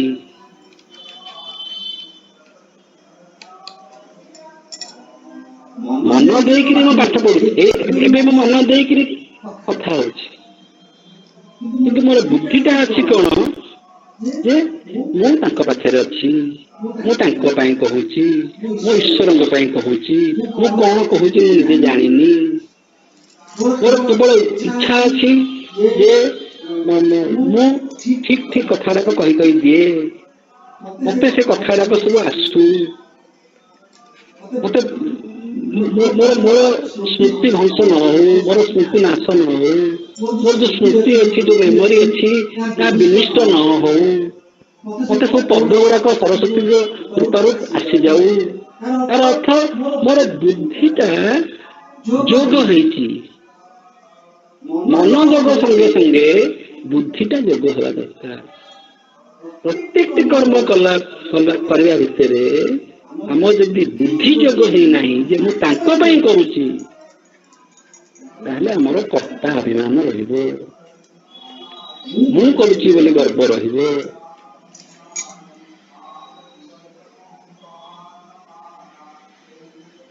ଭକ୍ତି ହଉଛି ସମର୍ପଣ ଭାବ। ସମର୍ପଣ ଭାବ ମାନେ ନୁହଁ ମୁଁ କେତେ ଟଙ୍କାର ଦୀପ ବସେଇଲି। ସମର୍ପଣର ସମର୍ପଣର ଅର୍ଥ ନୁହଁ ମୁଁ କେତେ ଟଙ୍କାର ଫୁଲମାଳ ଦେଲି। ବହୁତ ଦେଖିଛି, ବହୁତ ଜ୍ଞାନୀ ଲୋକମାନେ, ବହୁତ ବଡ ବଡ ଅଫିସର୍ସ ମାନେ ସକାଳେ ଲୁଚି ଯାଇ ସବୁ ଗୋଟେ ବଡ ଅଙ୍କୁରା ଧରି ଯାଇକି ଫୁଲ ଚୋରି କରନ୍ତି। ଫୁଲ ଚୋରି କରିବେ, ଗୋଟେ ବ୍ୟାଗରେ ଆଣିବେ, ପୁରା ବ୍ୟାଗ ଫୁଲ ନେଇ ଆସିବେ, ଘରେ ସ୍ତ୍ରୀ ଲୋକମାନେ ତାକୁ ଫୁଲ ମାଳ କରିବେ, ତାପରେ ସନ୍ଧ୍ୟା ବେଳକୁ ଜଗନ୍ନାଥଙ୍କୁ ନେଇ ପିନ୍ଧିବେ। ଜଗନ୍ନାଥ କହିଛନ୍ତି ସକାଳୁ ଯେତିକି ପର ବାଳିରେ ଚୋରି କର ଫୁଲ, ତାଙ୍କ ଫୁଲରେ ତମର କଣ ଅଧିକାର ଅଛି? କେତେ ଶ୍ରଦ୍ଧାରେ ଗଛ ଲଗେଇଛନ୍ତି, ତାଙ୍କ ଫୁଲରେ ତୁମର କଣ ଅଧିକାର? ତାକୁ ଭକ୍ତି କହନ୍ତି। ଶିକ୍ଷିତ ଲୋକମାନେ ସକାଳୁ ଉଠି ସେମାନେ ଏମିତି ମୁଣ୍ଡ ଘୋଡେଇକିରି ଚୋରାରେ ପଡି ଯାଇ ଚୁପି ଯାଇକିରି ଫୁଲ ମାଳ ଏଇଟା ଭକ୍ତି ନୁହଁ। ଯୋଉ ଦେବତାଙ୍କୁ ଆମେ ଏଇପରି ଭାବରେ ଅର୍ପଣ କରେ, ସେ ଦେବତା ତାକୁ ମନେ ମନେ ଗାଳି ଦଉଥିଲେ, ଚାଲିଯାଏ, ମୋ ପରି ଭକ୍ତ ମୋର ଦରକାର ନାହିଁ, ଆବଶ୍ୟକ ନାହିଁ। ତ ବାଡ଼ିରେ ଯଦି ଗୋଟେ ଫୁଲ ଗଛ ଲଗେଇଛୁ, ସେଥିରୁ ମଧ୍ୟ ଫୁଲ ତୋଳନା। ଯେମିତି ମା କୋଳରୁ ଛୁଆକୁ ନେଇଗଲେ କଷ୍ଟ ହୁଏ, ସେମିତି ଗଛ କେବେ ଚାହେଁନି ଯେ ମୋ ଫୁଲ ମତେ ନ ପଚାରି, ମୋର ବିନା କନସେଣ୍ଟରେ, ବିନା ସମ୍ମତିରେ ମତେ କିଏ ନଷ୍ଟ ଚିକିରି ନେଇଯାଉ, ମୋ କଢ଼ ନେଇଯାଉ, ଫୁଲ ନେଇଯାଉ, ମୁଁ ଝଡ଼ି ପଡ଼ିବି। ମୋ ଝରା ଫୁଲ ନିଅ, ମୁଁ ଝରି ପଡ଼ିଲା ପରେ ମତେ ନିଅ। ମୁଁ ଯେତେବେଳେ ମୋର ଯୁବକ ଅବସ୍ଥା, ଯେମିତି ଗୋଟେ ମାର ଠିକ ଗୋଟେ ଯୁବକ ପୁଅଟେ ମରିଯିବ, ତା ମନ ଯେତେ କଷ୍ଟ ହବ, ଗୋଟେ ଛୋଟ ଛୁଆଟେ ମରିଯିବ, ତା ମନ ଯେତେ କଷ୍ଟ ହବ, ସେହିପରି ଗୋଟେ ଗଛରେ गोटे फूल कढ़ को जब आम नहीं जा से गचर मन कष्ट हम से गच को पचारूने से गच प्रति आम कृतज्ञ भी नुह जे तो फूल मैं नौची से नुह तर गच से गच भी आम लगे गचर फूल तोड़ार कौन से अधिकार आमर ना फूल तले से गंगशिउली फूल जो से फूलटा हूँ प्रकृत फूल जहाँ को आम देवता को दे पारा क्या गंगशिउली फूल सकाल सकाल धरी पड़े तले से फूल हूँ एकमात्र फूल जी देवता पाखे लगे जाइए देवता केवे कहते मत फूल आनिक दिए ये तो प्लास्टिक फूल दौरान सी गोटे प्रकार भल प्लास्टिक फूल नहीं परमानेंटली रखी दे सबुदिन फूल तोड़ा दरकार नहीं फूल गुंथिया दरकार नहीं कि प्रोब्लेम नहीं प्लास्टिक फूल अरे सभा समिति गले प्लास्टिक तोड़ा भी दौरान फूल तोड़ा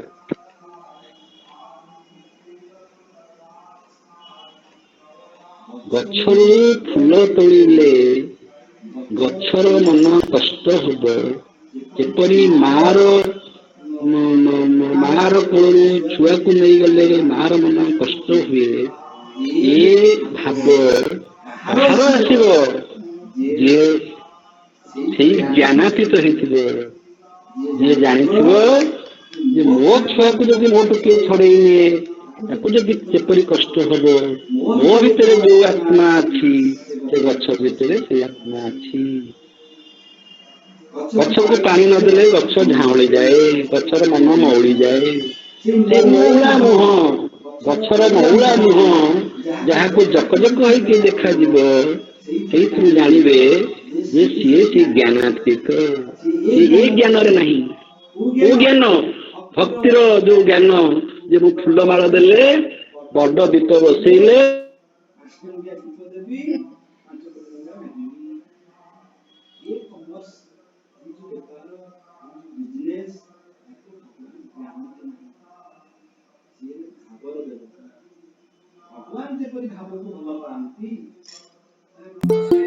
शुभ नहीं hello hello you are not audible hello you are not audible sir network problem किछि हेछि सर सर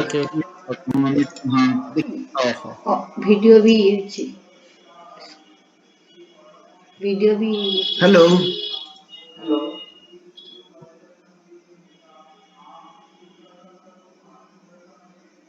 वीडियो बंद कर लो ना वीडियो भी स्टिल है जो please bear with us okay मुझे सार को हेलो हेलो हेलो हां सर सुनी पारछु आपण सुनी पारछु सर एबे सुनी पारछु आसिल ऑडिबल हैला ठीक अच्छे यही प्रोब्लेम है कौन कि गोटे फ्लो नष्ट हो जाए गोटे फ्लो रे कहतुब से फ्लोटा नष्ट हो जाए एनीवे ये भी भगवान की इच्छा ओके कौन कहते जो तेणु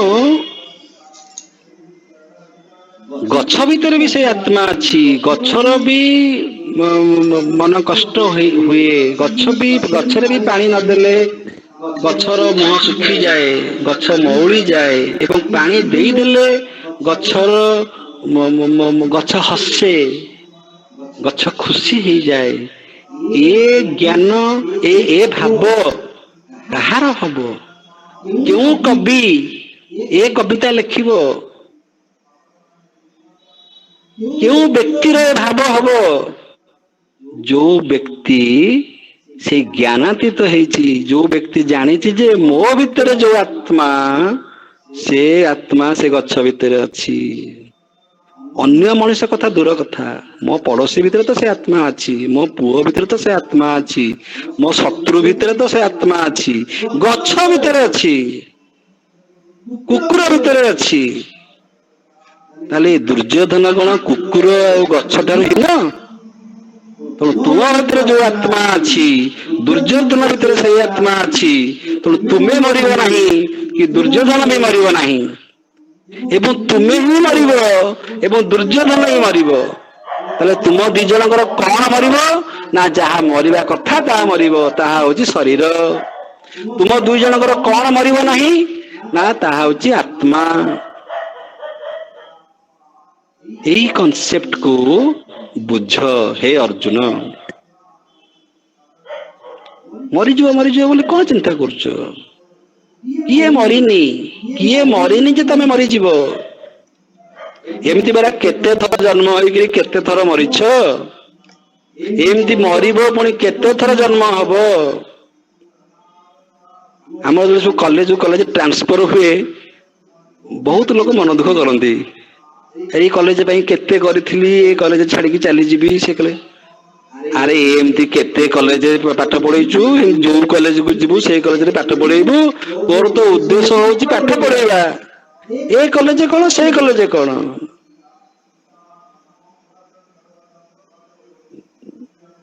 ଭକ୍ତି ଭାବ ଆସକ୍ତି ଶୂନ୍ୟ ହେଲେ ଆସିବ। ଆସକ୍ତି ହଉଛି ସ୍ୱାର୍ଥପରତା। ମୋର ନିଜର କିଛି ବ୍ୟକ୍ତିଗତ ସ୍ୱାର୍ଥ ଅଛି, ସେ ବ୍ୟକ୍ତିଗତ ସ୍ୱାର୍ଥ ପୂରଣ ହବା ହଉଛି ଆସକ୍ତି। ଯଦି ତାହା ପୂରଣ ନହେଲା ତାହେଲେ ମୋର ହବ ବିରକ୍ତି। ଆସକ୍ତିରୁ ବିରକ୍ତି, ସମର୍ପଣରୁ ହଉଛି ଭକ୍ତି। ତେଣୁ ଭକ୍ତି ଭାବରେ ଜ୍ଞାନରୁ ଆସିବ ଭକ୍ତି। ଆପଣଙ୍କର ଜ୍ଞାନ ଯେପରି ଭକ୍ତି ସେପରି। ତେଣୁ ହେ ଅର୍ଜୁନ, ଏଇ ସାଂଖ୍ୟ ଯୋଗରେ ଆମେ ତ ଭକ୍ତି ଯୋଗ ପଛରେ ପଢିବା, କିନ୍ତୁ ତମେ ଆଜି ଏତିକି ସୂଚୀପତ୍ରରେ ଶିଖ ଯେ ଭକ୍ତି କଣ ଆଉ ଆସକ୍ତି କଣ। ଜ୍ଞାନ ଯେପରି ହବ ଭକ୍ତି ସେଇପରି ହବ। ତାପରେ କର୍ମର ଜ୍ଞାନ। କର୍ମ ଆଉ କ୍ରିୟା ଏଇ ଭିତରେ ପ୍ରଭେଦ ଅଛି। କ୍ରିୟା ମାନେ ଯାହା ଆମେ ନିଜ ଇଚ୍ଛାରେ କରିନଥାଉ, ଯାହା ଆପେ ଆପେ ହେଇଯାଏ। କର୍ମ ମାନେ ଯୋଉଥିରେ ଆମର ଗୋଟେ ଉଦ୍ଦେଶ୍ୟ ଥାଏ, ଆମେ ଉଦ୍ଦେଶ୍ୟ ମୂଳକ ଭାବରେ ଯାହା କରୁ ସେଟା ହେଲା କର୍ମ। ଫର ଏକ୍ଜାମ୍ପଲ, ଜଣଙ୍କର ହାତଟା ଏମିତି ହଲୁଥିବ, ତାର ନର୍ଭସ ପ୍ରୋବ୍ଲେମ, ଏଟା ହଉଛି କ୍ରିୟା। ସେ ତା ନିଜ ଇଚ୍ଛାରେ ହାତଟାକୁ ଏମିତି କରୁନି, ତା ହାତଟା ଏମିତି ହଲୁଛି। ସବୁବେଳେ ଏମିତି ଏଇଟା ଆଣୁଥିବ, ହାତଟା ଏମିତି ହଲୁଥିବ। ଚା ପିଉଥିବ, ହାତ ଏମିତି ହଲୁଥିବ। ଏଟା ହଉଛି କ୍ରିୟା। କିନ୍ତୁ ହାତରେ ଏମିତି ଡାକିବାଟା କଣ? ଏଟା ହଉଛି କର୍ମ। ସେଇ ହାତ ହଲୁଛି, କିନ୍ତୁ ଗୋଟେ ହଉଛି କ୍ରିୟା ଆଉ ଗୋଟେ ହଉଛି କର୍ମ। ଆଖିଟା ଜଣଙ୍କର ମିଟି ମିଟି ହୁଏ, ବହୁତ ଲୋକଙ୍କର ଆଖି ମିଟି ମିଟି ହୁଏ, ସେଟା ହଉଛି କ୍ରିୟା। କିନ୍ତୁ ଆଖି ମାରିବାଟା କଣ? ଆଖିରେ ଇଙ୍ଗିତ ଦେବାଟା କଣ? ଆଖିରେ ଇସାରା ଦେବାଟା କଣ? ସେଟା ହଉଛି ଇଣ୍ଟେନସନାଲ, ଉଦ୍ଦେଶ୍ୟ ମୂଳକ ଭାବରେ। ତାର ମିନିଂ ଅଛି, ତାର ଅର୍ଥ ଅଛି। ତେଣୁ ସେଟା ହଉଛି କର୍ମ। ଡେଲି ଆମେ ନିଶ୍ୱାସ ପ୍ରଶ୍ୱାସ ନଉଛେ, ସେଟା ହଉଛି କ୍ରିୟା। କିନ୍ତୁ ଆମେ ଯେତେବେଳେ ପ୍ରାଣାୟାମ କରୁଛେ, ଆମେ ଯୋଗ କରୁଛେ, ଆମେ ଇଣ୍ଟେନସନାଲି ଉଦ୍ଦେଶ୍ୟ ମୂଳକ ଭାବରେ ତାକୁ ଗୋଟେ ରିଦିମିକାଲି ନିଶ୍ୱାସ ପ୍ରଶ୍ୱାସ ନଉଛେ, ଗୋଟେ ଡିସିପ୍ଲିନରେ ନଉଛେ, ଆମେ କନସିୟସଲି ନଉଛେ, ସେଇ ସମୟ ତକ ହଉଛି ସେଟା କର୍ମ। ପଶୁପକ୍ଷୀ ମାନଙ୍କର ଯେତେ ସବୁ କର୍ମ, ସେ ସବୁ ହଉଛି କ୍ରିୟା। ଛୋଟ ଛୁଆଟେ ଯାହା କରେ ସେ ହଉଛି କ୍ରିୟା। ଗୋଟେ ଅତି ବୟସ୍କ ଲୋକ, ତାକୁ ସେକେଣ୍ଡ ଚାଇଲ୍ଡହୁଡ କହନ୍ତି, ସିଏ ହଉଛି କ୍ରିୟା। ଗୋଟେ ଲୋକ ବେଡରେ ପଡିଯାଇଛି, କୋମା ଷ୍ଟେଜରେ ପଡିଯାଇଛି, ତାର ସେ କନସିୟସ୍ ନୁହଁ, ସିଏ ହଉଛି କ୍ରିୟା। ରୋଗୀ, ବୃଦ୍ଧ ଲୋକ, ଛୋଟ ଛୁଆ ଏବଂ ଆମର ଫିଜିଓଲୋଜିକାଲି ଯୋଉ ସବୁ ଆକ୍ସନ ହଉଛି, ଶରୀରଗତ ଭାବରେ ଯୋଉ ଆକ୍ସନ ସବୁ ଘଟଣା ଘଟୁଛି, ସେଟା ହଉଛି କ୍ରିୟା। ଏଟା ହଉଛି କର୍ମ। କର୍ମ ମାନେ ଯୋଉଥିରେ ଆମର ସ୍ୱାଧୀନତା ଅଛି, ଯୋଉଥିରେ ଆମର ବିଚାର ଅଛି, ଯୋଉଥିରେ ଆମର ଉଦ୍ଦେଶ୍ୟ ଅଛି। ହେ ଅର୍ଜୁନ, ତୁମେ ଏଠି କ୍ରିୟା କରୁଛ ନା କର୍ମ କରୁଛ? କଣ ପାଇଁ ଆସିଛ? ଏଇ ଯୁଦ୍ଧଟା ଗୋଟେ କ୍ରିୟା ନା ଏଇ ଯୁଦ୍ଧଟା ଗୋଟେ କର୍ମ? ଏ ଯୁଦ୍ଧ କଣ ଗୋଟେ ହଉ ହଉ ହେଇଯାଉଛି, ଯେମିତି ଆମର ହାତ ଗୋଡ ହଲିଯାଏ, ଯେମିତି ନିଶ୍ୱାସ ପ୍ରଶ୍ୱାସ ନେଇ ଆମେ ଆପେ ଆପେ ନେଇଯାଉ, ଯେପରି ବ୍ଲଡ ସର୍କୁଲେସନ ଆପେ ଆପେ ହେଇଯାଉଛି, ସେମିତି କଣ ତମେ ସବୁ ଆପେ ଆପେ ଏମିତି ଆସିଯାଇଛ? ଆପେ ଆପେ କଣ ସବୁ ଏମିତି ଯୁଦ୍ଧ ହେଇଯାଉଛି? ନା ଏ ଯୁଦ୍ଧ ଗୋଟେ କର୍ମ, ଏ ଯୁଦ୍ଧ ପଛରେ କିଛି ଉଦ୍ଦେଶ୍ୟ ଅଛି, ଆ ପାଇଁ ପ୍ରସ୍ତୁତି ଅଛି, ଏହାର ଯୁଦ୍ଧ ନୀତି ଅଛି। ତେଣୁ ତୁମେ ଯେପରି ବିହେଭ କରୁଛ ସତେ ଯେପରି ଏଇଟା ଗୋଟେ କ୍ରିୟା। ତେଣୁ କ୍ରିୟା ଆଉ କର୍ମ ଏହା ଭିତରେ ପ୍ରଭେଦ ବୁଝ, ନମ୍ବର 1। ନମ୍ବର 2, ଯୋଉ ଯଦି ବୁଝିଗଲ ଯେ ନାଇଁ ଏହା କ୍ରିୟା ନୁହଁ, ଏଇଟା ମୁଁ କର୍ମ କରୁଛି, ତେବେ ସେଇ କର୍ମକୁ ମୁଁ କିପରି ଭାବରେ କରୁଛି, ତାର କୌଶଳ କଣ?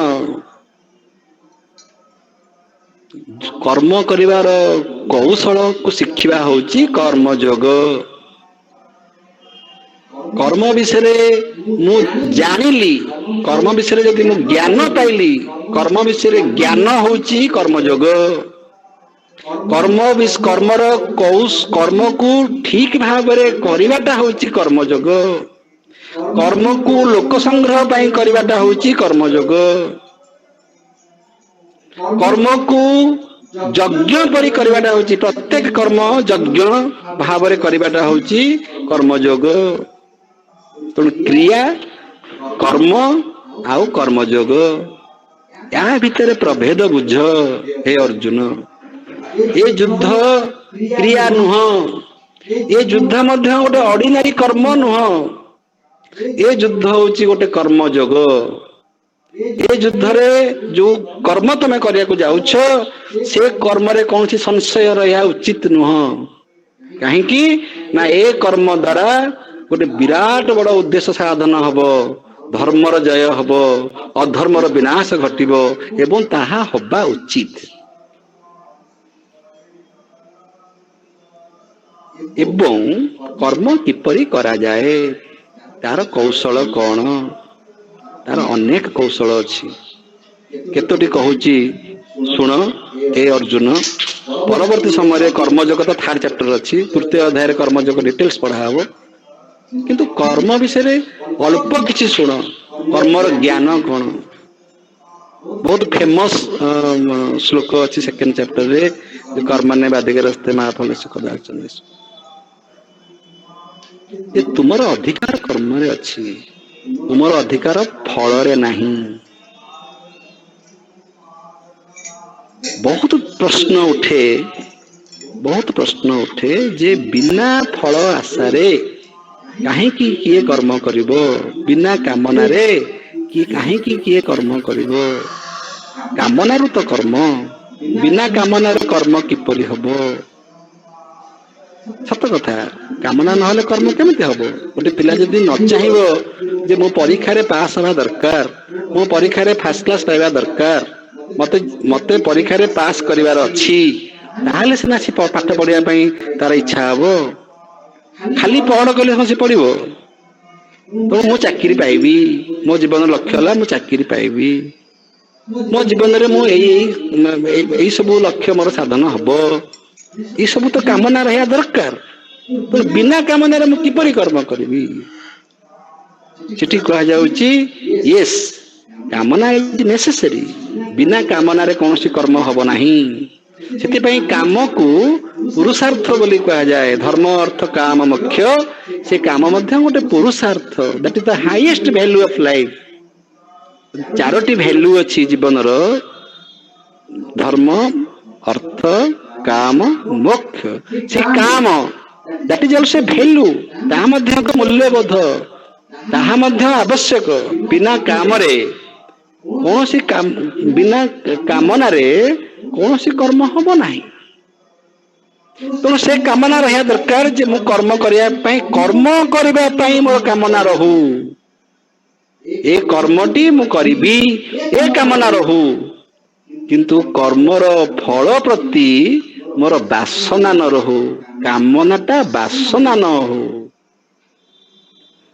କାମନା ଯଦି ବାସନାରେ ପରିଣତ ହେଇଯିବ, ସେ ବ୍ୟକ୍ତି କାମକୁ ଛାଡି କର୍ମକୁ ଛାଡି ସେ ବାସନା ପଛରେ ଗୋଡେଇବ। This is the difference. କର୍ମଯୋଗୀ କିଏ? ଯିଏ ବୁଦ୍ଧି ଯୋଗ କଥା ଯୋଉ କହିଥିଲି, ବୁଦ୍ଧି ଯେମିତି ବୁଦ୍ଧିଟାକୁ ଆମେ ପରମାତ୍ମା ପାଖରେ ସବୁବେଳେ ସବୁବେଳେ ଆମ ମନ ଭିତରେ ଥିବ ଯେ ମୁଁ ତାଙ୍କ ପାଇଁ ସବୁ କର୍ମ କରୁଛି, ଏଇ ବୁଦ୍ଧିଟି ରହିବା ଦରକାର। ଏ କର୍ମଟି ବାପାର କର୍ମ ହଉ, ମାର କର୍ମ ହଉ, ଗୋଟେ ଶିକ୍ଷକର କର୍ମ ହଉ, ଗୋଟେ ଯେକୌଣସି ବ୍ୟକ୍ତିର ଯେକୌଣସି ସ୍ଥାନ କାଳ ପାତ୍ରରେ ସେ କର୍ମ କରୁ, ସେ କର୍ମ ଭିତରେ ତାର ବୁଦ୍ଧି ଯୋଗ ରହିବା ଦରକାର ଯେ ଏ କର୍ମଟି ମୁଁ ଗୋଟେ ବୃହତ୍ତର ସ୍ୱାର୍ଥ ଦୃଷ୍ଟିରୁ କରୁଛି। କାହିଁକି ନା ମୁଁ ନୁହଁ, ମୁଁ ନୁହଁ, ମୁଁ ଯାହାକୁ ମୁଁ ବୋଲି ଭାବୁଛି ମୁଁ ପ୍ରକୃତିରେ ସିଏ ନୁହଁ। ମୁଁ ଯଦି ସେଇ ପରମାତ୍ମା, ତାହେଲେ ମୁଁ ପରମାତ୍ମାଙ୍କ ପରି କର୍ମ କରିବି। ମୁଁ ଗୋଟେ ସାଧାରଣ ମଣିଷ ପରି କର୍ମ କରିବି ନାହିଁ। ମୁଁ ଜ୍ଞାନାତୀତ ହେଇକରି କର୍ମ କରିବି। ମୁଁ ଏ ଅର୍ଡିନାରୀ ଜ୍ଞାନକୁ ନେଇ କର୍ମ କରିବି ନାହିଁ। ମୁଁ ଭକ୍ତିପୂତ ଭାବରେ କର୍ମ କରିବି। ମୁଁ ଆସକ୍ତିପୂର୍ଣ୍ଣ ହେଇ କର୍ମ କରିବି ନାହିଁ। ତେଣୁ ଏ ସବୁ କନେକ୍ଟେଡ। ଜ୍ଞାନ କର୍ମ ଭକ୍ତି ସମୁଚ୍ଚୟ, ଭଗବତ ଗୀତାରେ କୁହାଗଲା ଜ୍ଞାନ କର୍ମ ଭକ୍ତି ସମୁଚ୍ଚୟ। ଏ କେହି କାହାକୁ ଛାଡିକି ରହିପାରିବେ ନାହିଁ। ଯୋଇପରି ଭାବରେ ଜ୍ଞାନ, ସେଇପରି ଭାବରେ ଭକ୍ତି, ଏବଂ ସେଇ ଲୋକର ସେଇପରି ଭାବରେ କର୍ମ ହବ। ଜ୍ଞାନ ଭକ୍ତି ଆଉ କର୍ମ ସମୁଚ୍ଚୟ, ଦେ ଆର୍ ଇଣ୍ଟର କନେକ୍ଟେଡ। କର୍ମର କୌଶଳ ହେଲା, କର୍ମର ଗୋଟେ କ୍ରମ ଅଛି। କ୍ରମ ମାନେ କଣ୍ଟିନ୍ୟୁଇଟି। କର୍ମର ଗୋଟେ କ୍ରମ ଅଛି। ଯେତେବେଳେ କର୍ମର କ୍ରମକୁ ଆମେ ବୁଝି ନପାରୁ ବା ତାକୁ ଆମେ ଠିକ ସିକ୍ୱେନ୍ସ, ତାକୁ ଇଂଲିଶରେ ସିକ୍ୱେନ୍ସ କହନ୍ତି, ମାନେ କାହା ପରେ କଣ କରାଯିବା ଉଚିତ। ଯଦି କର୍ମକୁ ଆମେ ସେହିପରି କୌଶଳରେ କରୁନାହିଁ, ତେବେ ସେ କର୍ମ ଆମେ କେବେ ଯଜ୍ଞ ବୋଲି କହିପାରିବା ନାହିଁ। ତାକୁ କହନ୍ତି କ୍ରମ ନାଶ। କ୍ରମ ନାଶ ମାନେ କର୍ମଟାକୁ ଯୋଉପରି ଭାବରେ ଯୋଉ ସିକ୍ୱେନ୍ସରେ କରାଯାଏ, ଯାହା ପରେ ଯାହା କରାଯାଏ, ଆମେ ଯଦି ସେଇପରି ଭାବରେ ନ କରୁଛେ, ତାହେଲେ ସେ କର୍ମ ଆମ ପାଇଁ ବନ୍ଧନର କାରଣ ହବ। ସେ କର୍ମ କେବେ ସମ୍ପୂର୍ଣ୍ଣ ହେଇପାରିବ ନାହିଁ। ଉଦାହରଣ ସ୍ୱରୂପ, ଯଦି ଜଣେ ଇଲେକ୍ସନରେ ଛିଡା ହଉଛନ୍ତି, ଇଲେକ୍ସନରେ ଭୋଟ ହବା ପୂର୍ବରୁ ସେ ତାଙ୍କର ନିଜର ପ୍ରଚାର ପ୍ରସାର କରିବେ ଯେ ମୁଁ ଅମୁକ ବ୍ୟକ୍ତି ଅମୁକ ଚିହ୍ନରେ ଛିଡା ହେଇଛି। ଇଏ ହେଲା କ୍ରମ। ସେ ଯଦି ଇଲେକ୍ସନ ସରିଲା ପରେ ପ୍ରଚାର ପ୍ରସାର କରିବେ ଯେ ମୁଁ ଅମୁକ ବ୍ୟକ୍ତି ଇଲେକ୍ସନ ଲଢିବା ପାଇଁ ଚାହୁଁଥିଲି ବା ଚାହୁଁଛି, ତାର କିଛି ଅର୍ଥ ନାହିଁ। ଯୋଉ କର୍ମ ଆମେ କରୁଛେ, ସେ କର୍ମର ଗୋଟେ କ୍ରମ ଅଛି। କ୍ରମ। ତମେ ଆସିକି ଯୁଦ୍ଧ ପଡିଆରେ ପହଞ୍ଚି ଗଲଣି। ଯୁଦ୍ଧ ପଡିଆରେ ଗୋଟେ କ୍ରମ ମାନେ ଲାଡର ଗୋଟେ ଲିଶୁଣିର ଗୋଟେ ପାହାଞ୍ଚରେ ତମେ ପହଞ୍ଚି ଗଲଣି। ତମର ସେଠି କ୍ରମ ନାଶ ହଉଛି। ତୁମେ ଆଗକୁ ଯିବା ପରିବର୍ତ୍ତେ ତୁମେ ସେଇଠି ଅଟକି ଯାଉଛ। କ୍ରମ ନାଶ ମାନେ ଯୋଉ କ୍ରମରେ ତମେ ଯାଉଥିଲ, ଯୋଉ କର୍ମ ଯଦି ଠିକ କ୍ରମରେ ହଉଛି, ତାହେଲେ ସେ କର୍ମ କେବେ ବନ୍ଧନରେ ପକେଇବ ନାହିଁ। କ୍ରମ ନାଶ କେତେବେଳେ ହବ? ଯେତେବେଳେ ଆମେ ପଛକୁ ବୁଲିକିରି ଚାହେଁ, ଏତିକି ତ କଲିଣି, କେତେ ପାଇଲିଣି, ଏତେ ତ କଲି କଣ ପାଇଲି, ଏତେ ଯୋଉ କଲି କଣ ତାର ଲାଭ ହେଲା, ସିଏ ତ କରୁନି ମୁଁ କାହିଁ କରିବି। ଯଦି ଆମେ କର୍ମ କଲା ବେଳେ ଏଇ ସବୁ ଫଳ ବିଷୟରେ ଚିନ୍ତା କଲେ, ତାହେଲେ କ୍ରମ ନାଶ ହେଲା। କ୍ରମ ନାଶ ମାନେ ଯୋଉ କ୍ରମରେ ଆମେ ଯାଉଥିଲେ, ବର୍ତ୍ତମାନ କିଛି କହୁଛି, ଏଇଟା ଗୋଟେ କ୍ରମରେ କହୁଛି। ଯଦି ଏହାର କ୍ରମ ନାଶ ହବ, ମୁଁ ସେକେଣ୍ଡ ଚାପ୍ଟର କହୁ ଅଷ୍ଟାଦଶ ଅଧ୍ୟାୟ ପଢେଇବି ବା ଆଉ ଗୋଟେ କଣ ଆଲୋଚନା କରିବି, ଆଡୁ ସାଡୁ କଥା କହିବି, ତାହେଲେ ଏଟା ହଉଛି କ୍ରମ ନାଶ। ପ୍ରତ୍ୟେକ କର୍ମର, ଯେମିତି ଆମେ ରୁଟି କରୁଛେ, ରୁଟି କଲା ବେଳେ ଗୋଟେ ଅଟା ଚକଡା ହବ, ଅଟା ଚକଡା ହେଲା ପରେ ସିଏ ଗୋଟେ ଗୁଳା ହବ, ଗୁଳା ହେଲା ପରେ ବେଲା ହବ, ବେଲା ହେଲା ପରେ ସେକା ହବ। ଆମେ କହିବା ନାଇଁ ଅଟା ଚକଡା ହେଇଗଲା, ବର୍ତ୍ତମାନ ଆମେ ତାକୁ ନେଇକି ସିଧା ନେଇ ସେକିବା। ତାହେଲେ ରୁଟି ହବନି। ରୁଟି ହବା ପାଇଁ ହେଲେ ଆମକୁ ସେଇ କ୍ରମକୁ ଜାଣିବାକୁ ପଡିବ ଏବଂ ଯିଏ ସେଇ କ୍ରମରେ ଯାଉଛି ତାକୁ ଫଳ ବିଷୟରେ ଚିନ୍ତା କରିବାକୁ ସମୟ ରହିବ ନାହିଁ। ବିକଜ ତାର ବୁଦ୍ଧି ଯୋଗ ମାନେ ଯେମିତି ସବୁରେ ଯେମିତି ଅଇଁଠା ଫଳ ବି ଦେଇଦେଲା ଭଗବାନଙ୍କୁ ଖାଇବା ପାଇଁ, ସେମିତି ମୋର ଏଇ ଯୋଉ କର୍ମଟା ହଉଛି ଫୁଲମାଳ। କେତେ ସୁନ୍ଦର ଭାବରେ ମୁଁ ଫୁଲମାଳଟାକୁ ଗୁନ୍ଥି ପାରିବି। ମୋର ପ୍ରତ୍ୟେକଟି କର୍ମର ପ୍ରତ୍ୟେକଟି ସିକ୍ୱେନ୍ସ, ପ୍ରତ୍ୟେକଟି କ୍ରମ ହଉଛି ଗୋଟେ ଗୋଟେ ଫୁଲ। ମୁଁ ତାକୁ କେତେ ସୁନ୍ଦର କ୍ରମରେ ସଜେଇ ଦେଲେ ଗୋଟେ ସୁନ୍ଦର ଫୁଲମାଳ ହବ। ସେଇ ସୁନ୍ଦର ଫୁଲମାଳଟା ହଉଛି ମୋର ସମ୍ପୂର୍ଣ୍ଣ କର୍ମ। ଯେତେ ସୁନ୍ଦର ଭାବରେ ମୁଁ ସେ କର୍ମଟାକୁ ସମ୍ପୂର୍ଣ୍ଣ କଲି, ମୋ କ୍ରମରେ ଯାଇକିରି ମୁଁ ସେତେ କର୍ମଯୋଗୀ ହେଇପାରିଲି। ମୁଁ କର୍ମ ସହିତ ଯୋଗ ହେଇପାରିଲି। ଆମେ କର୍ମ କରୁଛେ, କର୍ମ ସହିତ ଯୋଗ ହେଇପାରୁନି। କର୍ମ କରୁଛେ, ଗୋଟେ କର୍ମ କଲା ବେଳେ ଆମର ମନ ଅନ୍ୟ ଆଡେ, ଆମର ମାଇଣ୍ଡ ସେଠି ଯୋଗ ହେଇପାରୁନାହିଁ, ଆମର ବୁଦ୍ଧି ସେଠି ଯୋଗ ହେଇପାରୁନାହିଁ, ଆମର ଆତ୍ମା ସେଠି ଯୋଗ ହେଇପାରୁନାହିଁ। ଆମର ଆତ୍ମା ଏପଟ ସେପଟ ହଉଛି, ବେଳେ ବେଳେ ଫଳ ଆଡିକି ପଳଉଛି, ବେଳେ ବେଳେ କର୍ତ୍ତା ଆଡିକି ପଳାଉଛି। ମାନେ କର୍ତ୍ତା ମାନେ ମୁଁ କରୁଛି, ମୁଁ କଲି, ମୁଁ ଏତେ କଲାଣି, ମୁଁ କଲି, କର୍ତ୍ତା ଭାବ। ସେମିତି ଫଳ ଭାବ ମାନେ କଣ ପାଇବି। ବହୁତ ଲୋକ ବ୍ୟାଙ୍କ ବାଲାନ୍ସ ଦେଖିଲେ ବହୁତ ଖୁସି ହୁଅନ୍ତି। ମୁଁ ଦେଖିଛି ବହୁତ, କିଛି କାହାକୁ କୋଉଠି ଦିଅନ୍ତିନି, ଦାନ କରନ୍ତିନି, କିଛି କରନ୍ତିନି। ତାଙ୍କର ଡେଲି କାମ ହେଲା ସକାଳୁ ଉଠିକିରି ବ୍ୟାଙ୍କ ବାଲାନ୍ସ ଖାତାଟା ଦେଖିବେ। ଯଦି ବ୍ୟାଙ୍କରେ 10 ଟଙ୍କାଟେ କୋଉଦିନ କଟି ଯାଇଥିବ, ତାଙ୍କର କୋଟି କୋଟି ଟଙ୍କାର ଯୋଉ ସୁଖ, ଯୋଉ ଶାନ୍ତି ମନର ସେଦିନ ବିନିଷ୍ଟ ଘଟିଲା। ଆଜି କଣ ପାଇଁ 10 ଟଙ୍କାଟେ ବ୍ୟାଙ୍କରୁ କଟି ଯାଇଛି, କିନ୍ତୁ ବ୍ୟାଙ୍କରେ କୋଟି କୋଟି ଟଙ୍କା ଥିବ। ଦେ ଆର୍ ଏନଗେଜ୍ଡ ଇନ୍ ଦ୍ୟାଟ୍। ତେଣୁ କର୍ମର କୌଶଳ ଜାଣିବା ଉଚିତ। କର୍ମର କୌଶଳ ହେଲା, କର୍ମକୁ ମୁଁ କ୍ରମ ଅନୁସାରେ କରିବି, କର୍ମକୁ ମୁଁ ଶାସ୍ତ୍ର ଅନୁସାରେ କରିବି। ଶାସ୍ତ୍ର ଅନୁସାରେ ମାନେ ନିୟମ ଅନୁସାରେ, ଯୋଉ କର୍ମ ଯେପରି କରାଯାଏ ମୁଁ ସେଇପରି ଭାବରେ କରିବି। କର୍ମକୁ ମୁଁ ଶାସ୍ତ୍ର ଅନୁସାରେ କରିବି ଏବଂ କର୍ମର ଫଳକୁ ଆଶା କରିବି ନାହିଁ। କର୍ମ କଲା ବେଳେ ମୋର କର୍ତ୍ତା ଭାବ ରହିବ ନାହିଁ ଏବଂ କର୍ମ କଲା ବେଳେ ମୋର ସ୍ୱାର୍ଥ ପୂରଣ ହଉ ନ ହଉ, ଜନ କଲ୍ୟାଣ ହଉଛି କି ନାହିଁ ତାକୁ ମୁଁ ଦେଖିବି। ଯଦି ଜନ କଲ୍ୟାଣ ପାଇଁ ଯଦି ସେ କର୍ମଟି ହଉଛି, ତାହେଲେ ତାହା କର୍ମ ଯୋଗ ହବ। କିଏ ସେ କରିବ? ଏ କର୍ମ କାହାର ହବ? କିଏ ଯାଇ ଫୁଲ ଗଛରେ ପାଣି ଦବ? ନିଜ ଫୁଲ ଗଛରେ ତ ପାଣି ଦବ ଯଦି ବାଟରେ ଯାଉଛି ଗାଡି ଅଟକେଇକିରି ଗଛରେ ପାଣି କିଏ ଦବ? ନିଜ କୁକୁରକୁ ତ ଖାଇବାକୁ ଦବ। ବାଟରେ ଗଲା ବେଳେ ଗାଡି ଅଟକେଇକିରି ବାହାର କୁକୁରକୁ ତାର ଭୋକ ହଉଛି ବୋଲି କିଏ ଜାଣିବ? କିଏ ସେ କର୍ମ କରିବ? କିଏ ସେ କର୍ମର ଅଧିକାରୀ? ଯିଏ ସେ କର୍ମର ଜ୍ଞାନୀ। ଯିଏ ସେଇ କର୍ମର ଜ୍ଞାନୀ ହଉଛି ଜ୍ଞାନର କର୍ମ, ଏଇ କର୍ମର ଜ୍ଞାନ। ଯାହାର ସେ କର୍ମ ବିଷୟରେ ଜ୍ଞାନ ଅଛି ଯେ ଏପରି କରାଯାଏ। ଯଦି ମୋ କୁକୁରକୁ ଭୋକ ହଉଛି, ତେବେ ଏଇ ସଂସାରରେ ଯେତେ କୁକୁର ଅଛନ୍ତି ସମସ୍ତଙ୍କୁ ମଧ୍ୟ ଭୋକ ଅଛି। ଭୋକର ଜାତି ନାହିଁ, ଭୋକର ଧର୍ମ ନାହିଁ। ତେଣୁ ଏଇଟା ଗୋଟେ ମେକାନିକାଲ ନୁହଁ, ଏଇଟା ଗୋଟେ ଶୋ ବାଜି ନୁହଁ ଯେ ଜଣେ କୁକୁରକୁ ଏଇ ଖାଇବାକୁ ଦେଇଦେଲା। ଏଇଟା ଗୋଟେ ଆକ୍ସିଡେଣ୍ଟାଲ କର୍ମ ନୁହଁ, ଏ ସଂସ୍କାର। ଏ କି ସଂସ୍କାର? ଇଏ ସଂସ୍କାର ହଉଛି ଜ୍ଞାନର ସଂସ୍କାର। ଯେ ସେ ବୁଝି ଯାଇଛି ମୋ ଭୋକ ଯେମିତି ତା ଭୋକ ସେମିତି। ଗଛର ବି ଭୋକ ଅଛି, ଗଛ ବି ଝାଉଁଳି ପଡୁଛି, ଗଛ ବି ଦୁଃଖୀ ହେଇଯାଉଛି। ଏ କର୍ମ କୋଉଠୁ ଆସିବ? ଯାହାର ସେପରି ଭାବ ଥିବ। ସେ ଭାବ କୋଉଠୁ ଆସିବ?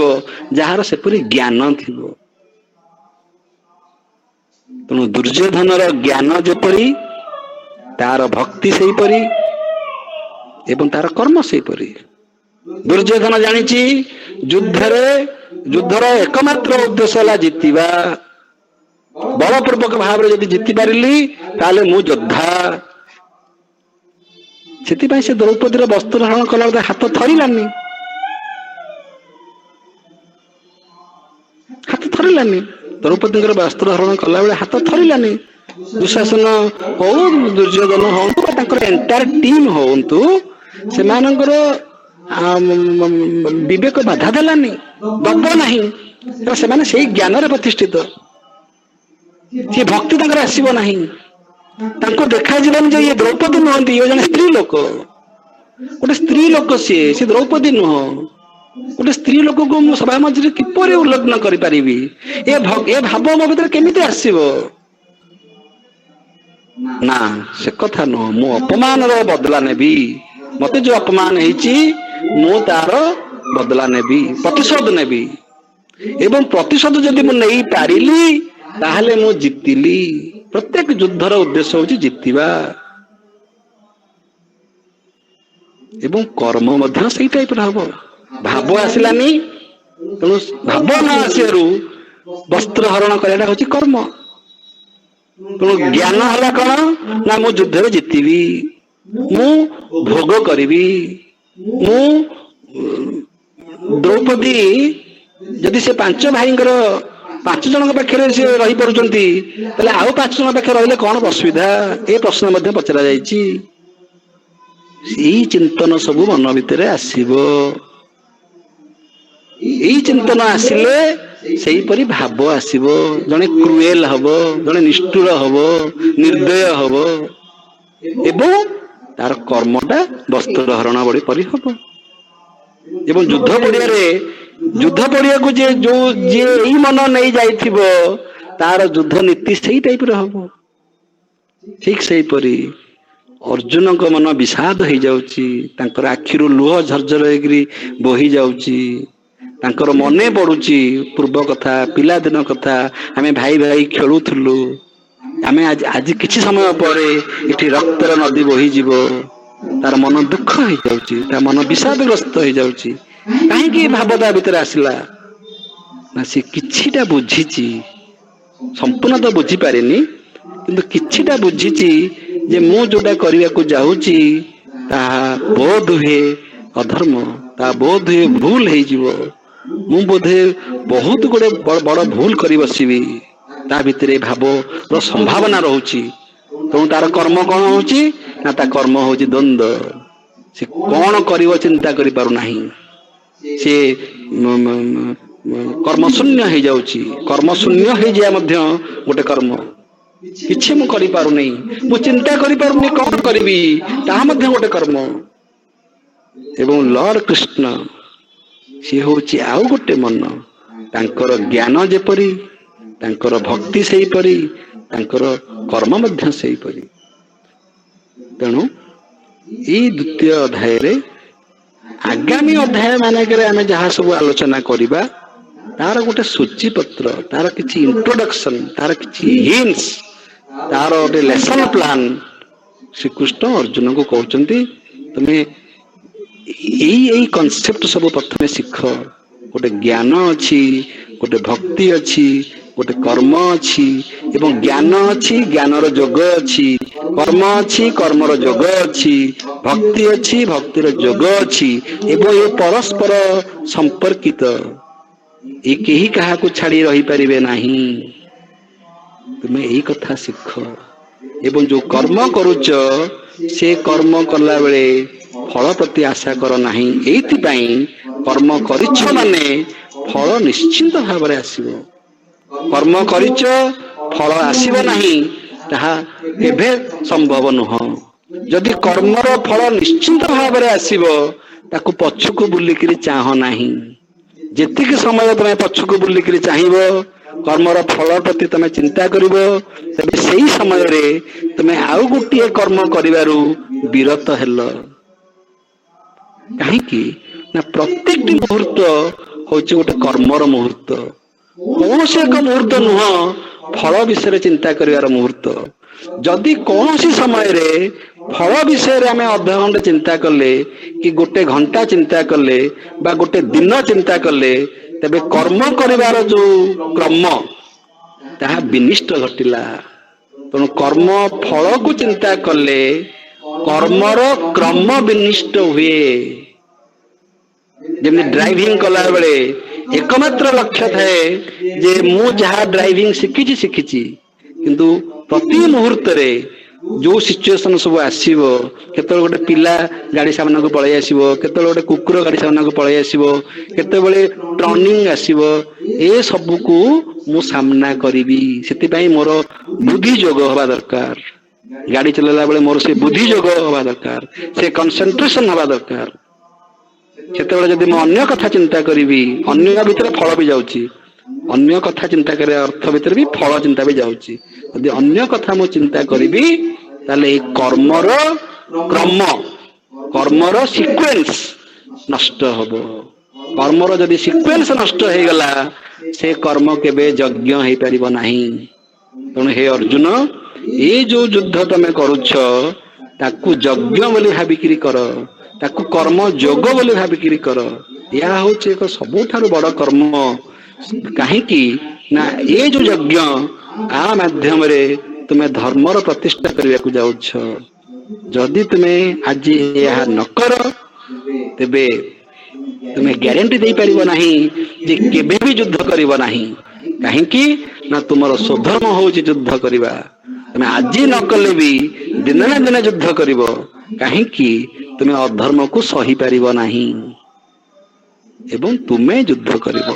ଆଉ ମନେ ରଖ, ତୁମେ ଯୋଉ ଯୁଦ୍ଧ କରୁଛ, ସେ ଯୋଉ କର୍ମ ତୁମେ କରୁଛ, ସେ କର୍ମର କର୍ତ୍ତା ତୁମେ ନୁହେଁ।